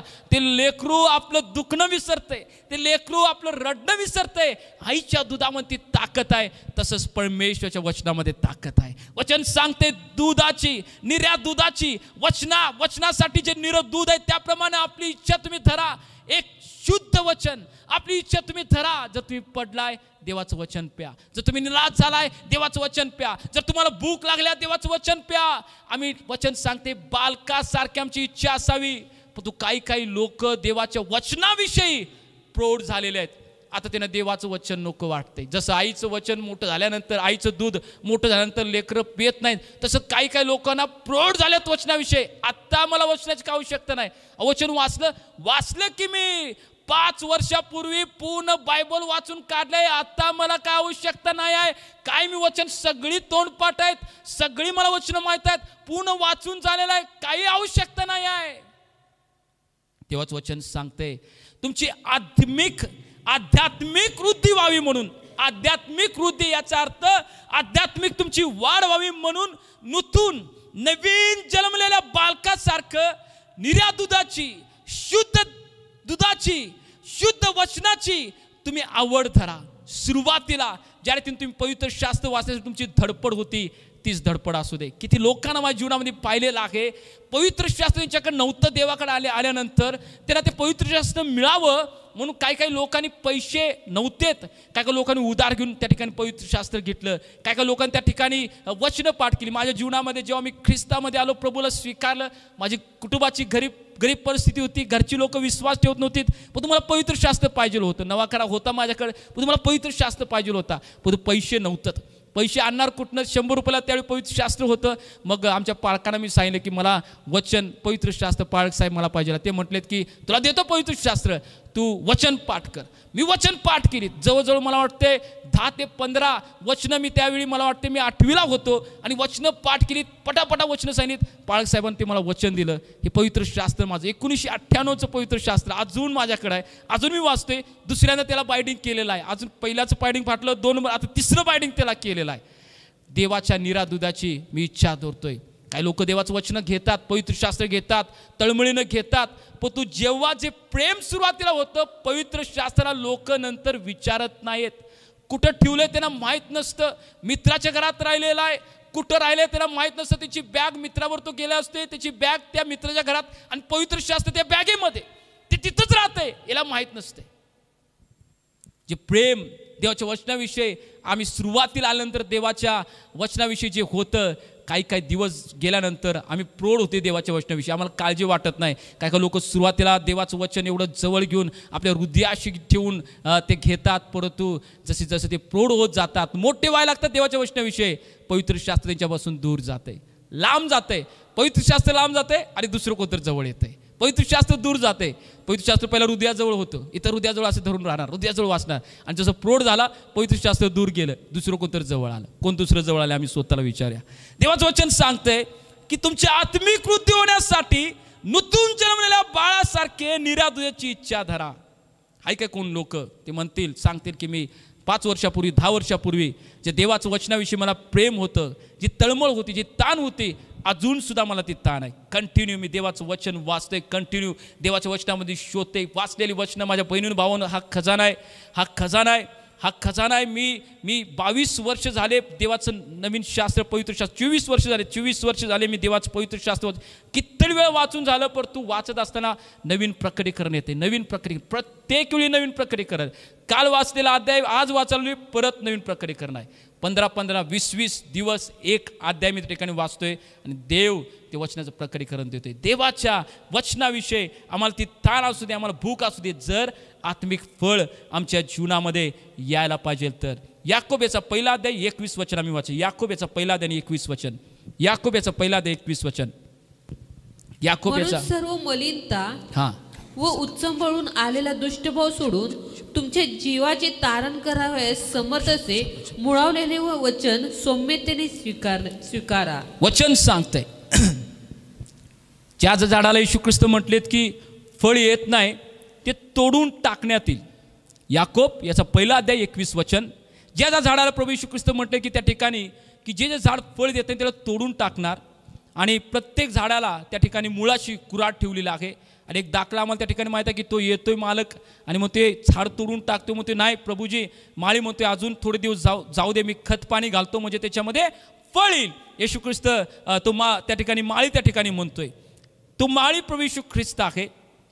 आणि वचन सांगतंय जे झाड फळ देत नाही, ज्याच्या झाडामध्ये फळ यायला जी गोष्टी कारणीभूत ठरतात, वचन सांगते की ती सर्व मलिनता म्हणजे झाडाला फळ येण्यास न येऊ नये म्हणून जे त्या ठिकाणी प्रॉब्लेम्स आहेत त्या झाडाला, काही मावा पडला असेल, काही त्या ठिकाणी फांदी वाळले असेल, काही पाणी व्यवस्थित येत नसेल, खताची गरज असेल, सूर्यकिरण व्यवस्थित येत नसेल, तो माळी सर्व काही साफसूफ करतोय.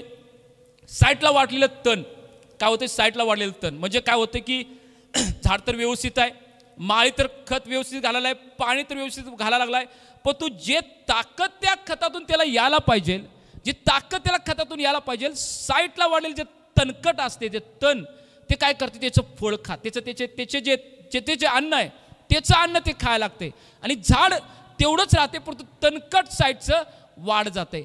अशा पद्धतीनंच ख्रिस्ती लोकांच्या जीवनामध्ये तरुणांच्या जीवनामध्ये तरुणीच्या जीवनामध्ये असे आजूबाजूला काही तणकट असतात. ही तणकट कोण? त्याचे मित्र, त्याच्या मैत्रिणी, त्याची अशी लोक ह्याला वाढ होऊ देत नाही, हिची वाढ होऊ देत नाही. वचन त्याच्यामध्ये तो माळी घालतोय, खतपाणी घालतोय, परंतु अशा काही लोकांच्या तो संपर्कात असतोय, अशा काही लोकांना तो संपर्कात असतोय, ते संपर्क असल्यामुळे हिची वाढ होत नाही आहे. हा वाढूच शकत नाही, कारण ह्याला जे खतपाणी घातलेलं आहे ते खातात लोक, ते खातात.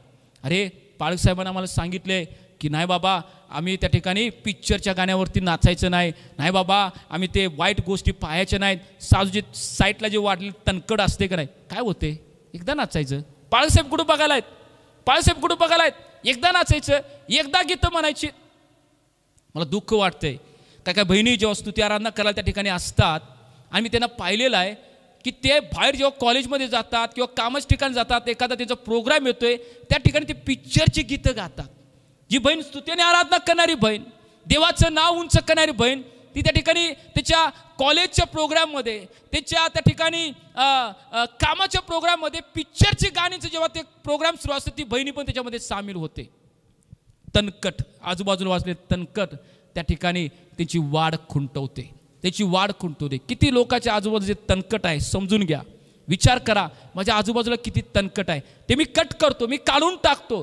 जोपर्यंत अशा लोकांच्या पासून दूर होणार नाही, आत्मिक वाढ होण्यासाठी ते लोक तुम्हाला कारणीभूत आहेत. तुम्ही होऊ नये म्हणून, तुमच्या जीवनामध्ये आत्मिक फळ येऊ नये म्हणून ती लोक कारणीभूत आहेत.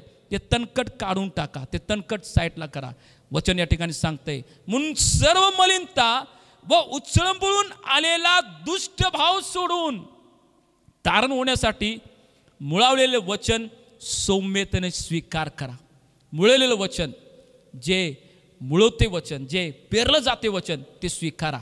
जर दुष्टपणातून बाहेर यायचं आहे, जे मलिनतेमधून बाहेर यायचं आहे, वचन सांगते उचळंबून, ते उचळमते ते बाहेर येते, त्याला बाहेर यायचं असते. कधी कधी पित्ताचा ज्या लोकांना त्रास होतो ते पित्त जसं बाहेर यायला प्रयत्न करते, तसं दुष्ट भाव त्याच्या जीवनातून बाहेर यायला उचमत असते, नेहमी उचलत उड्या मारत असते आत, कधी बाहेर येऊ.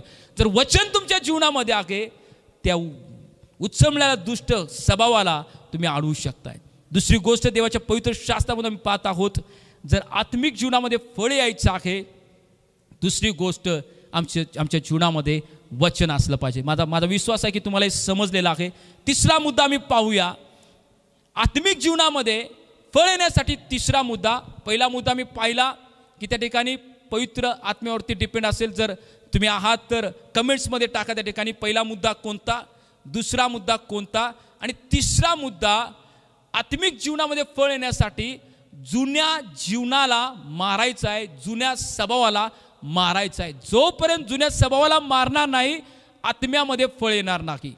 पहिलं आम्ही पाहिलं होतं पवित्र आत्म्यावरती डिपेंड राहणं, दुसरं आम्ही पाहिलं वचन आमच्या जीवनामध्ये येणं, तिसरं आम्ही पाहूया की जुन्या स्वभावाला मारणं. जोपर्यंत जुन्या स्वभावाला मारणार नाही, जीवनामध्ये आत्मिक फळ त्या ठिकाणी येणार नाही. योहान याचा 12वा अध्याय आणि 24 वचन आम्हाला काय सांगता, मी वाचा. योहान कृतो शिवतमान 12वा अध्याय 24 वचन.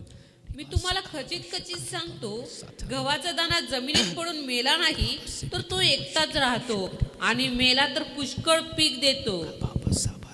वचन स्पष्टपणे सांगते की गव्हाचा दाणा, आम्ही प्रत्येक जण या ठिकाणी एका त्या बीजासारखा आहोत, एक त्या गव्हाच्या दाण्यासारखा आहोत. वचन सांगते जोपर्यंत जमिनीत पडून मरत नाही आहे तर पुष्कळ फळ देणार नाही. अजून आमच्या जीवनामध्ये या ठिकाणी जुना स्वभाव आहे. जुन्या स्वभावाला जोपर्यंत आम्ही मरणार नाही तोपर्यंत आमच्या जीवनामध्ये आत्मिक फळ येणार नाही. काही काही लोक डायरेक्ट आणि स्पष्टपणे म्हणतात, जेव्हा त्याच्या जीवनामध्ये एखादी परिस्थिती निर्माण होते, पती पत्नीची भांडणं लागतात आणि पत्नी म्हणते माझ्या नादाला लागू नका. काय आहे माहिती नव्हता, मी काय माहिती का नाही, माझ्या नादाला लागायचं नाही, मी कसं काय माहिती नव्हता, जर चिडलो तर मी ऐकणार नाही. अजून जुना स्वभाव आमच्या जीवनामध्ये आम्ही ठेवलाय. बाप्तिस्मा घ्यायला गेल्यानंतर पुढं वचन वाचणार त्या ठिकाणी आमच्या जुन्या स्वभावाला आम्ही पुरलं, त्या ठिकाणी पाण्यात पुरलं, पण तू काय काय लोकांनी पुरलं नाही त्याला म्हणले तोपर्यंत थांब, पालक साहेब आहेत तोपर्यंत, नंतर मागणे यायचं घरला नेऊन ठेवलेला आहे. आणि जसा रेनकोट आम्ही काढतोय, ड्रेस काढतोय, चर्चला येताना बाहेर अडकून येतात लोक. पावसाळ्यामध्ये कसं रेनकोट आम्ही अडकवतोय, चर्चला येताना तो स्वभाव, जुना स्वभाव त्या ठिकाणी खुट्टीला अडकवतात. प्रेज लॉर्ड, हालेलुया, डान्स करणार, praise Lord, yes yes yes, amen amen amen amen मनात डान्स करणार. आणि जाताना त्या ठिकाणी चप्पल ज्या रीतीनं घ्यायला आम्ही विसरत नाही, त्या रीतीने तो जुना स्वभाव आम्ही परत आमच्या अंगाला जोडतोय, आम्ही परत त्याला परिधान करतोय. आणि मग रस्त्यातून जाताना, घरात गेल्यानंतर सुद्धा त्या सगळ्या जुना स्वभाव आमच्या जीवनामध्ये उचलून यायला लागतोय, जुना स्वभाव आमच्या जीवनामध्ये यायला लागतोय. या ठिकाणी आल्यानंतर आम्ही व्यसनापासून दूर राहतोय. या ठिकाणी आल्यानंतर आम्ही आमच्या जीवनामध्ये व्यसन आम्हाला आठवत नाही आहे, पण जेव्हा आम्ही बाहेर जातोय ऑटोमॅटिक आमचे पाय त्या ठिकाणी वळायला लागतात, ऑटोमॅटिक आम्ही त्या तिकडे जायला लागतोय, ऑटोमॅटिक त्या सर्व गोष्टी आम्ही करायला लागतोय, कारण जुना स्वभाव अजून आमच्या जीवनामधून गेला नाही. तिसरी गोष्ट पवित्र शास्त्रामधून पाहत आहोत, आत्मिक फळ येण्यासाठी जुन्या स्वभावाला आम्ही मेलं पाहिजे, जुन्या रागाला आम्ही मेलं पाहिजे. आमच्यामध्ये असलेला गर्व, काय काय बहिणीला आपल्या सौंदर्याचा गर्व असतोय, काय काय बहिणीला आपल्या वाडवडिलांच्या प्रॉपर्टीचा गर्व असतोय, काय काय लोकांना त्याच्या एज्युकेशनचा गर्व असतोय. अजून त्या जुन्या स्वभावामध्ये ते राहत असतात, त्या स्वभावानं ते वर्तन करत असतात, त्या स्वभावानं ते वागत असतात, त्या स्वभावानं ते बोलत असतात. त्यांना वाटतंय मी स्पेशल आहे, मी कोणीतर वेगळा आहे, मी वेगळा सगळ्यांपेक्षा लय भारी, मी काहीतरी वेगळा आहे. मला तुम्हाला सांगू द्या, काय काय लोकांना वाटतं मी लय VIP आहे. येशू ख्रिस्त जेव्हा भूतलावरती होता, सर्व पाप्यांमध्ये त्या ठिकाणी सामील झाला, पाप्यांमध्ये सामील होऊन त्यांच्यावर तो बसायचा, त्याच्यावर तो खायचा, त्याच्याला तो बोध करायचा, त्यांना शिकवायचा. पापी भिकारी त्या ठिकाणी लोक, वेश्या व्यवसाय करणाऱ्या बहिणी, येशू ख्रिस्त बसायचा, त्याच्यामध्ये तो मिक्स व्हायचा, सामील व्हायचा, गरिबांमध्ये तो सामील व्हायचा. येशू ख्रिस्त या जगातला कोणी VIP नाही आहे, त्याच्यापेक्षा तो VIP व्यक्ती असून सुद्धा, देव असून सुद्धा तो लोकांमध्ये सामील झाला, नम्र झाला, आपला सर्व वैभव ते सोडून आला. पण तो अजून सुद्धा आमच्या जीवनामध्ये आम्हाला आमच्या संपत्तीचा गर्व आहे, आमच्याकडे असलेल्या आम्हाला कदाचित कृपादानाचा गर्व आहे, आमच्या जीवनामध्ये असलेल्या वचनाच्या प्रकटीकरणाचा आम्हाला गर्व आहे, आमच्या जीवनामध्ये आम्हाला सेवा कार्यामध्ये असलेल्या स्थानाचा जर गर्व असेल, अजून आम्ही आमच्या जुन्या स्वभावाला आम्ही मेलो नाही, अजून आमच्या जीवनामध्ये ममतेचं फळ अजून आले नाही, प्रीतीचं फळ आमच्या जीवनामध्ये आले नाही, अजून आमच्या जुन्या स्वभावामध्ये आम्ही आहोत. जर जुन्या स्वभाव आमच्या जीवनामध्ये आहे, फळ आमच्या जीवनामध्ये येणार नाही, फळ आमच्या जीवनामध्ये येणार नाही, फळ आमच्या जीवनामध्ये येणार नाही. काय काय लोकांना मग आम्ही म्हणताना त्या ठिकाणी ऐकतोय, काय काय लोक म्हणतात, बघा माझ्या नादा लागू नका, मी वाघ आहे, मी झोपलोय, झोपलेल्या वाघानं उठू नका, झोपलेल्या वाघाला उठू नका. लोक म्हणतात अरे वाघ अजून हा मेला नाही, तेव्हा म्हणणार कोकरा हो, वाघ होऊ नकोस, कोकरा हो, पहिला कोकरा हो, तो ऑटोमॅटिक. आम्ही वाघ नाही, आम्ही सिंहाची पोर आहेत.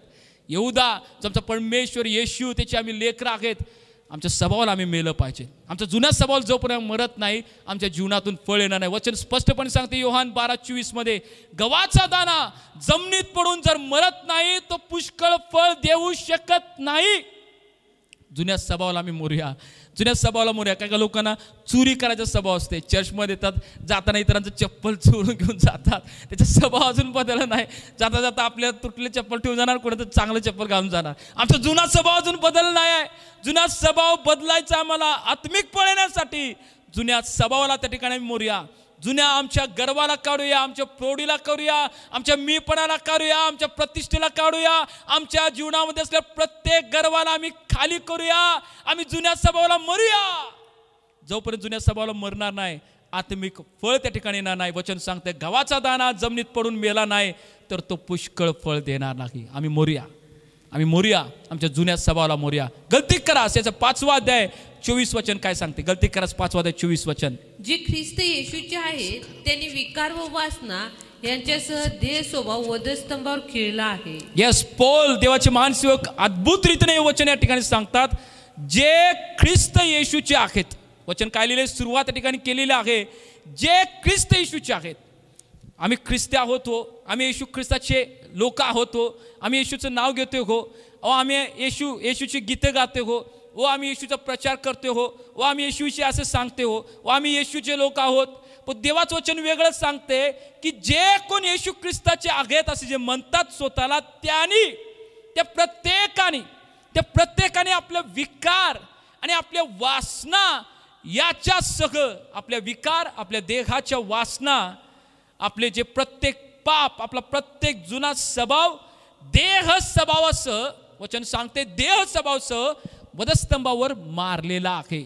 वधस्तंभावरती मारलेला. जर कोण म्हणतोय मी येशू ख्रिस्ताचा आहे, त्याने विकार, वासना, देह स्वभावासह वधस्तंभावरती मारल्याशिवाय तो येशू ख्रिस्ताचा होऊ शकत नाही. कोणी असेल जोपर्यंत त्याने आपले विकार, वासना आणि देह स्वभाव वधस्तंभावर मारत नाही आहे, तो येशू ख्रिस्ताचा नाही आहे. देवाचं वचन सांगतं. माझं वचन नाही, पवित्र शास्त्र तुमच्याकडे आहे. गलतीकारस 5:24 तुम्ही वाचा. जर येशू ख्रिस्ताच तुम्ही आहे म्हणताय, विकार वासनेला मारा. विकार वासना जर मारत नाही, देह स्वभाव जर वधस्तंभाव मारत नाही, जुना व्यक्ती जर जीवनामध्ये जो आहे स्वभाव मारत नाही, आत्मिक फळ येणार नाही. आत्मिक फळ म्हणतात नाही हो, ते आमचं वाडवडिलापासून तसं आहे हो. माझ्या आईला लय राग येत होता, माझ्या वडिलाला लय राग येतो, म्हणतो मला राग येतोय, म्हणताना मला राग येतोय. आमच्या ते रक्तात आहे, आमच्या रक्तात राग आहे, आमच्या रक्तात ते उग्रपण आहे, आमच्या रक्तात सगळं आहे. बाबांनो, आम्ही जेव्हा येशू ख्रिस्ताला स्वीकार, रक्त बदललं. आमचं आता रक्त घाण नाही, आमचं रक्त शुद्ध आहे, पवित्र देवान केलंय त्याच्या रक्ताच्या द्वारे. आमचं रक्त चेंज झालं, आमचा स्वभाव आम्ही बदलला पाहिजे येशूच्या रक्ताच्या द्वारे. त्यानं पहिले करीन 26 मध्ये ज्याला त्याने सांगते की मूल्यानं रक्तानं विकत घेतलेलं आहे. आमचं रक्त बदललंय, आमचा स्वभाव बदलला आहे. आम्ही आता जुने नाहीत. का त्या जुन्या गोष्टी आम्ही ओढून घेतोय? माझ्या आईमध्ये राग होता, माझ्या भाऊ म्हणताना मी तसं आहे. पोरगं लय रागिष्ट आहे, रे कोदिष्ट आहे, अरे तिची आई तशी होती म्हणून तसं ते आहे. बदलण्याची वेळ आहे. आम्ही स्वतःला बदलण्याची वेळ आहे. आमच्यातला गर्व आम्ही मारून टाक्या, आमच्यातली प्रौढी आम्ही मारून टाक्या. पवित्र शास्त्राविषयी असलेल्या अभ्यासाविषयी, कृपादानाविषयी, आमच्या जीवनामध्ये जी काय प्रौढी आहे आम्ही मारूया. पौल म्हणतो मी प्रौढीला मारले वधस्तंभावरती. विकार, वासना, देह स्वभाव मी वधस्तंभावरती मारलेला आहे, जुन्या व्यक्तीला मारलेला आहे. जोपर्यंत जुन्या व्यक्तीला मारणार नाही, फळ आत्म्याचं जीवनामध्ये येणार नाही आहे. फळ आत्म्याचं जीवनामध्ये येणार नाही. कलसेकरास 3 अध्याय 9 वचन काय सांगते? कलसेकरास 3 अध्याय 9 वचन. कलसेकरास पत्र 3 अध्याय 9 वचन. एकमेकाशी लबाडी करू नका, हा, कारण तुम्ही जुन्या मनुष्यास त्याच्या कृतीसह काढून टाकले आहे. जुन्या मनुष्याला तुमच्या त्या कृतीसह काढून टाकले. कधी? जेव्हा बाप्तिस्मा आम्ही घेतला, जेव्हा पाण्यात आम्ही बुडलो, तो जुना जो व्यक्ती होता, जुना तो व्यक्ती असेल. या ठिकाणी सॅमसन आहे. जुना सॅमसन त्या ठिकाणी पाण्यात मेला. जो जुना होता तो पाण्यात मेला. आता नवीन त्या ठिकाणी तो व्यक्ती आहे. जुना मेला तो, आता तो जुना नाही आहे. वचन सांगते त्या जुन्या मनुष्यास तुम्ही कृतीसह काढून टाकलेला आहे. कृतीसह काढून टाकलेला आहे. आणि अजून जर कुणाच्या जीवनामध्ये तो स्वभाव आहे, तो जुना व्यक्ती आहे, अजून तुम्ही त्या व्यक्तीला काढलं नाही, आत्मिक फळ येणार नाही. कारण जुना जो होता, जुना आदाम आमच्या जीवनामध्ये होता. कोण? जुना आदाम, ज्यानं फळ खाल्लं, त्या फळाच्या द्वारे पाप आलं, म्हणून त्या जीवनात आत्मिक फळ येणार नाही.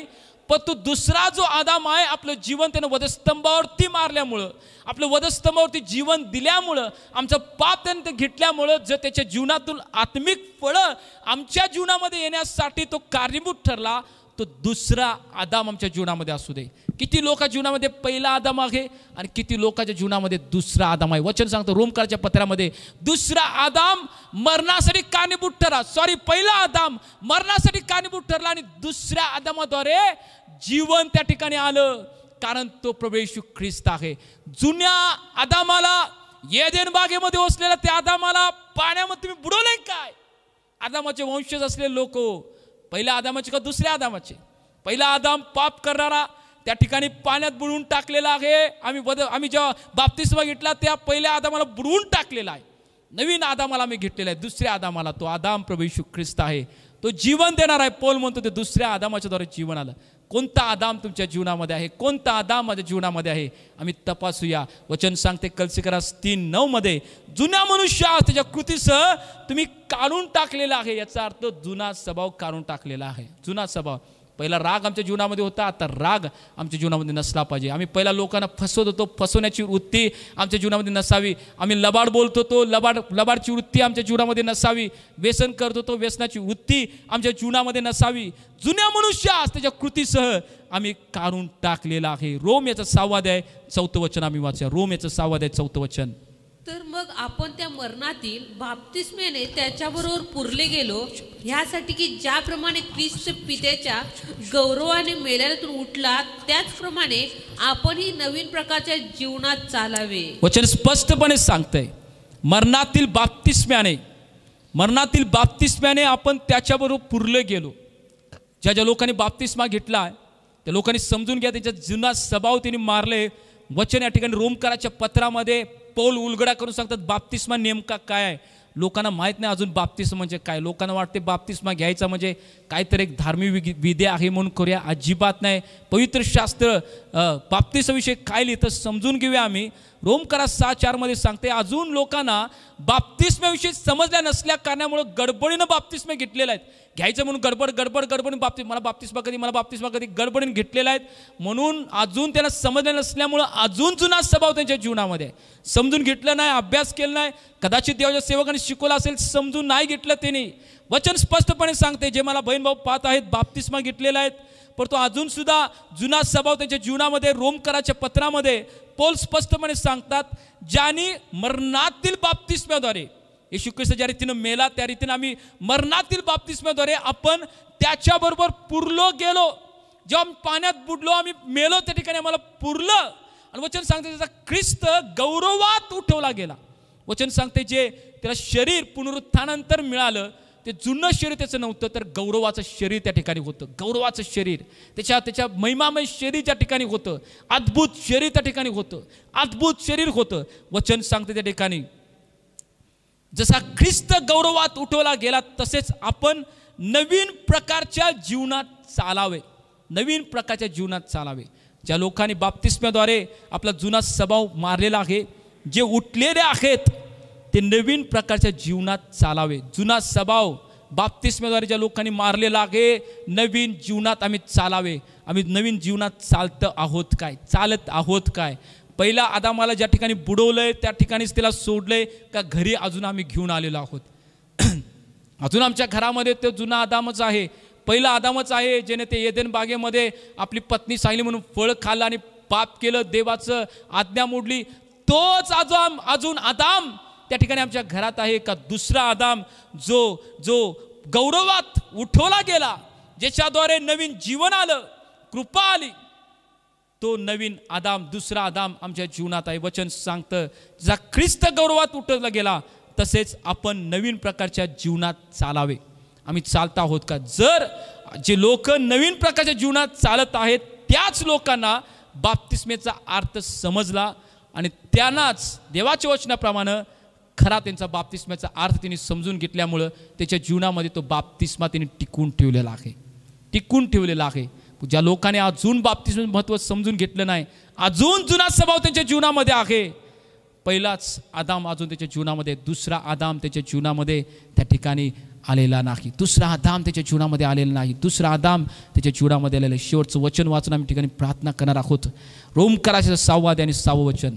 Thank you Jesus. हे आपल्याला ठाऊक आहे की हे पापाच्या अधीन असलेले शरीर नष्ट होऊन आपण यापुढे पापाचे दास्य करू नये म्हणून आपणातील जुना मनुष्य त्याच्याबरोबर वधस्तंभावर खिळला गेला. वचन सांगते, पुन्हा एकदा वाचूया आम्ही. हे आपल्याला ठाऊक आहे की हे आपल्याला ठाऊक आहे की जेवढे लोक मला पाहत आहेत, शेवटला या वचनाच्या द्वारे तुमचं समर्पण करायचं आहे की प्रभू मी वधस्तंभावरती स्वतःला मारलेला आहे. प्रत्येक जे पाहतात ते कमेंट्सद्वारे शेवटला आम्ही त्या ठिकाणी वचन त्या ठिकाणी कमेंट्स बॉक्समध्ये टाकणार आहोत. परंतु मी सांगतोय म्हणून जर कुणाला वाटते की मी खरोखर वधस्तंभावरती मरायला तयार आहे, जुन्या स्वभावाला मरायचं कारण मला आत्मिक फळं माझ्या जीवनामधून यायचे, त्याच लोकांनी पुन्हा एकदा वचन आपल्यामध्ये वाचतील. हे आपल्याला ठाऊक आहे की हे आपल्याला ठाऊक आहे, जेवढं आज मी तुम्हाला सांगितलं हे तुम्हाला ठाऊक आहे. हे पापाच्या अधीन असलेले शरीर नष्ट होऊन आपण यापुढे पापाचे दास्य करू नये. आज हे तुमचं समर्पण असणार. याच तुमचं समर्पण असणार की मी त्या ठिकाणी समर्पण करता की माझं जे शरीर आहे ते पाप करण्यासाठी मला त्या ठिकाणी मी देणार नाही, पाप करण्यासाठी जुन्या स्वभावासाठी माझं शरीर मी देणार नाही. पुढे काय सांगताय? म्हणून आपल्यातील जुना मनुष्य त्यांच्याबरोबर वधस्तंभावर खेळला गेला. आज जर काही लोक जे मला पाहत आहेत, जर त्यांचं समर्पण असेल, ते रोम करा 6व्या वचनाच्या समर्पणाद्वारे प्रभूकडे येतील, वचन स्वीकारते की प्रभू मी माझा देह स्वभाव ते वधस्तंभावरती मारतो, माझा देह स्वभाव ते वधस्तंभावरती मारतो, माझा देह स्वभाव ते वधस्तंभावरती मारतो, माझा देह स्वभाव ते वधस्तंभावरती मारतो, माझा देह स्वभाव ते वधस्तंभावरती मारतो. शेकेरे बांदिरिया सातारा बशे बेरे बेरे बेरे बेरे बे 6वा अध्याय 6 वचन रोम कराच्या पत्रामध्ये, यापुढे पापाचे दास्य करू नये म्हणून आपल्यातील जुना मनुष्य त्याच्याबरोबर वधस्तंभावर ते खेळलेला आहे. किती लोक या समर्पणाद्वारे येतील की प्रभू मी माझा जुना व्यक्तीला त्या वधस्तंभावर तो मारलेला आहे. ज्या ठिकाणी तुम्ही आहात आपले नेत्र बंद करा. मोबाईलवरती कोणत्या कमेंटची आवश्यकता नाही आहे. ओरियान मा सातारा हातू रोबो शेकेरे बेरे बेरे बेरे बेरे बे रियान दरा बराबा शेकेरे बेरे बेरे बेरे बेरे बेरे बे. समर्पणाद्वारे आम्ही परमेश्वराकडे येऊया की प्रभू माझं जीवन मी समर्पित करतो राजा. रियान दरा बराबा शेकेरे बेरे बेरे बे. नेत्र बंद करा, नेत्र बंद करा. ज्या ठिकाणी तुम्ही आहात या आपले हात ते स्वर्गाकडे करा. अजून जर तुमच्या जीवनामध्ये तो जुना स्वभाव आहे, काही लोकांना वाटते की मी गुडघ्यावरती यावं, तर गुडघ्यावरती या. काही लोकांना वाटते की मी परमेश्वराकडे आक्रोश करा, मी रडावं, माझ्या जुन्या स्वभाव अजून तो जुना आदाम माझ्या जीवनामध्ये, पण तुम्ही आज त्या जुन्या आदामाला मी काढून टाकतो. ओ थँक यू जीसस. तेरे बेरे बेशाकाना बरा बरा बरा बरा बरा. 2 गोष्टी आज पवित्र शास्त्रामध्ये मी पाहिलेल्या आहेत. आत्मिक फळ येण्यासाठी देवाचं वचन आमच्या जीवनामध्ये असलं पाहिजे. आत्मिक फळ येण्यासाठी आम्ही जुन्या मनुष्याला त्या ठिकाणी मारून टाकलं पाहिजे. 2 गोष्टी आज पवित्र शास्त्रामध्ये पाहिलेल्या आहेत. ओ किती लोक आज आहेत की परमेश्वर ते समर्पण करतील. प्रभू माझं जीवन तुझ्या तुझ्या तुझ्या त्या वधस्तंभावरती मी स्वतःला मारतो. प्रभू माझं जीवन वधस्तंभावरती मी मारतो. किती लोक आहेत, किती लोक आहेत, किती लोक आहेत. हे आपले हात उंच करा. ओ थँक यू जीसस. रियान मा सातारा बरा बरा बरा बरा बरा बरा बरा बरा.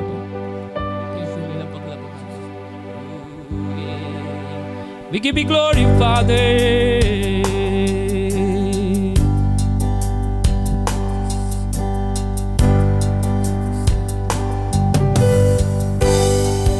We lift up your name. Hallelujah. Hallelujah.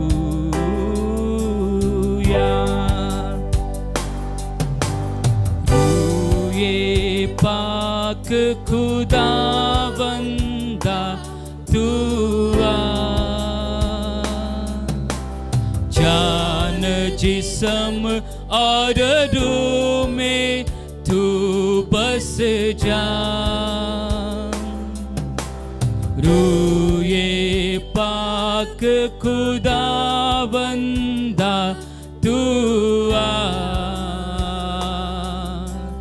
जान जिस्म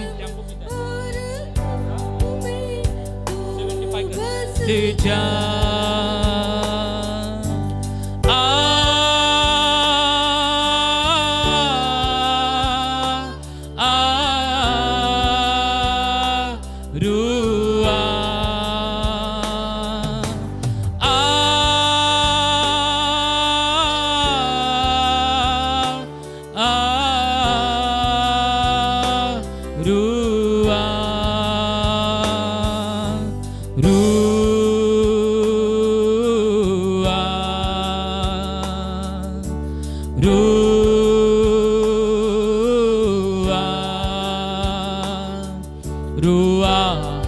We give you glory, Father.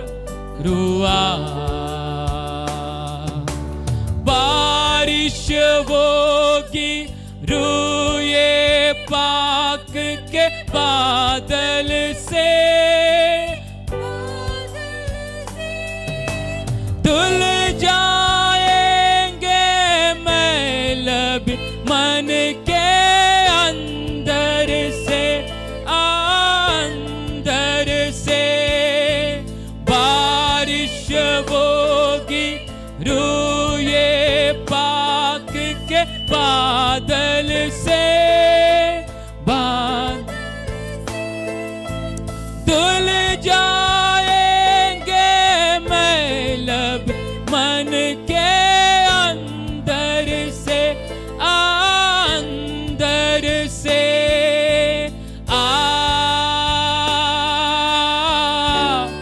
देवाचा आत्मा काही लोकांच्या जीवनामध्ये जुना स्वभाव काढण्यासाठी देवाचा आत्मा काही लोकांना मदत करत आहे.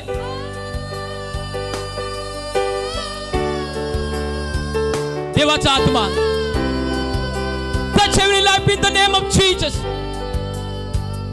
Touch Lord, touch Lord, touch Lord, touch Lord, touch Lord, touch Lord, touch Lord, touch Lord, touch Lord. Riante makara baraba sata raba sheke, riante masoto robo sheke riba raba sata, riante baba sakaraba sheberebe.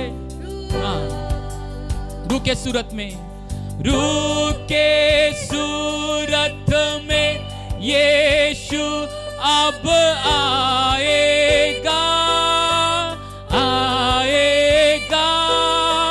तेगस नगस होगा, शैतान hill जाएगा, hill जाएगा. रुके सूरत में यीशु अब आएगा, आए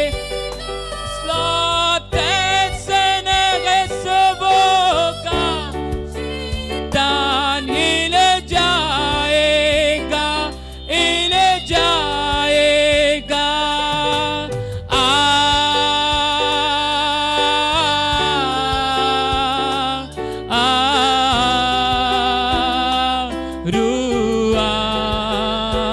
Yes, Lord. अंधकार काही लोक जीवनामध्ये, अंधकार काही लोक जीवनामध्ये सोडून जात आहे. अंधकार येशूच्या नावात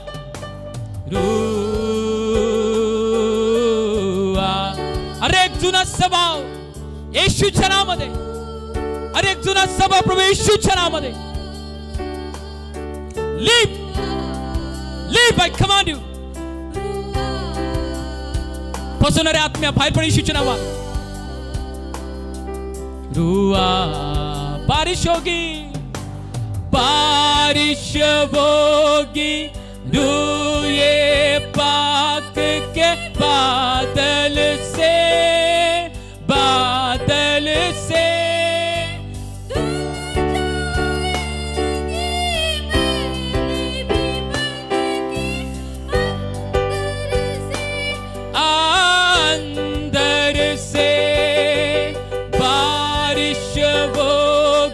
देवा जब पवित्र आत्म्याचा वर्षाव हरेक त्या व्यक्तीवरती होऊ द्यायचं, तुला क्रोश करून हाक मारते बाबा. हरेक तो व्यक्ती प्रभू जो आपलं जीवन समर्पित करते राजा,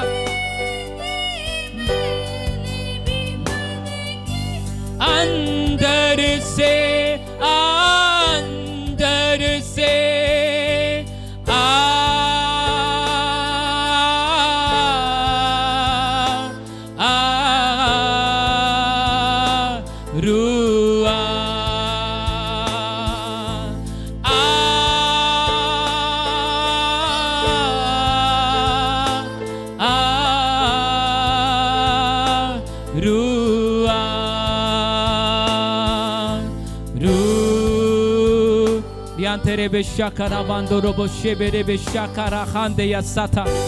Touch Lord, touch Lord, touch Lord, touch Lord, touch Lord, touch Lord, touch Lord, touch Lord, touch Lord, touch Lord, touch Lord, touch Lord, touch Lord, touch Lord, touch Lord, touch Lord. समर्पण करा की प्रभू मी माझं जीवन तुला समर्पित करताय. माझ्यामध्ये जो भांडणाचा स्वभाव तो निघून जाऊ दे प्रभू. माझ्या जीवनामध्ये जो राग येतोय तो रागाचा स्वभाव निघून जाऊ दे. माझ्या जीवनामध्ये जो व्यसनाचा स्वभाव तो निघून जाऊ दे. माझ्या जीवनामध्ये परमेश्वरा फसवणारा जो स्वभाव तो निघून जाऊ दे येशूच्या नावात. मी प्रभू नवीन मनुष्य होतो, मी नवीन मनुष्य होतो प्रभू, मी नवीन मनुष्य होतो, मी नवीन मनुष्य होतो, मी नवीन मनुष्य होतो. जर पवित्र आत्मा जीवनामध्ये उतरू दे, जर पवित्र आत्माचा थाबा घेऊ दे, जर पवित्र आत्मा माझं रूपांतर करू दे, माझं रूपांतर करू दे, माझं रूपांतर करू दे, माझं रूपांतर करू दे. Hallelujah, hallelujah, hallelujah, hallelujah. Oh, thank you, Jesus. Thank you, Lord. We give you glory, Father. Oriande maseterebe. Hallelujah, hallelujah. परमेश्वर विनंती करा, पवित्र आत्म्याला मागा, थकू नका, मागा मागा त्याच्याकडे, मागा तो आलेला आहे, मागा मागा त्याला. विनंती करा, प्रभू मला बदल, तू वचन माझ्या हृदयात साठवण्यासाठी मला सहाय्य कर. प्रभू ते वचन माझ्या जीवनामध्ये मी लागू करावे, मला सहाय्य कर. तुझ्या वचनाप्रमाणे आचरण करणारी व्यक्ती मला सहाय्य कर. मला बदल प्रभू, मला बदल, मला बदल, मला बदल. माझं जीवन रूपांतरित होऊ दे, माझं जीवन परिवर्तित होऊ दे. हालेलुया, हालेलुया, हालेलुया, हालेलुया, हालेलुया, हालेलुया. बदल बदल बदल बदल बदल बदल. Yes, Lord.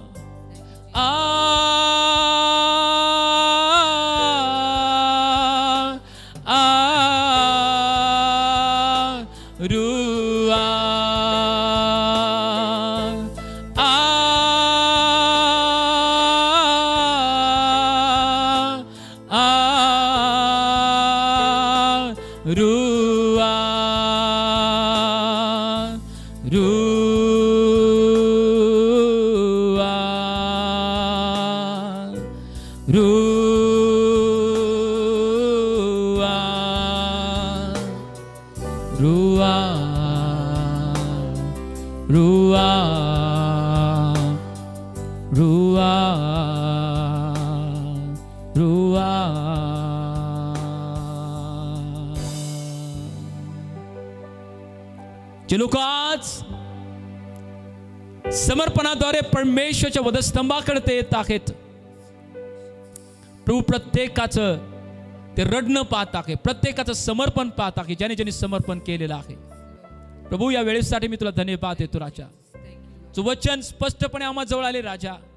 इब्री 4:12 पण तुझं वचन सजीव सक्रिय, कोणत्याही दुधारी तलवारीपेक्षा तीक्ष्ण असून मज्जा आणि सांध्याला भेदून आरपार काम करणारे प्रभू. ते केलं यासाठी विश्वास करतो राजा.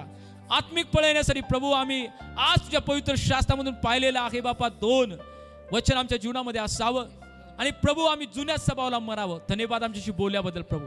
अजून ज्यांना समजलं नाही प्रभू, समजण्याचं अंतःकरण त्यांना तू दे राजा. कठीण हृदय इर्म्या 23:29 वचन हातोडा तुटलं जाऊ दे कठीण हृदय येशूच्या नावामध्ये. तुझं गौरव होते पवित्र आत्मा, तू आलास, तू आम्हाला शिकवलंस. धन्यवाद. सर्व आता गौरव तुला. योहान 3:30 प्रमाणे प्रभू आमची रास होऊ दे, तुझी वृद्धी होते राजा. आम्ही खाली होतो बाप्पा, तू उंचला जाऊस मी प्रार्थना करताय. सर्व आदर सर्व गौरव तुला, सुधी सन्मान तुला. प्रार्थना मी येशूच्या सामर्थ्य नावात करत आहे. आमेन, आमेन, आमेन. जीसस. Yes, hallelujah, hallelujah.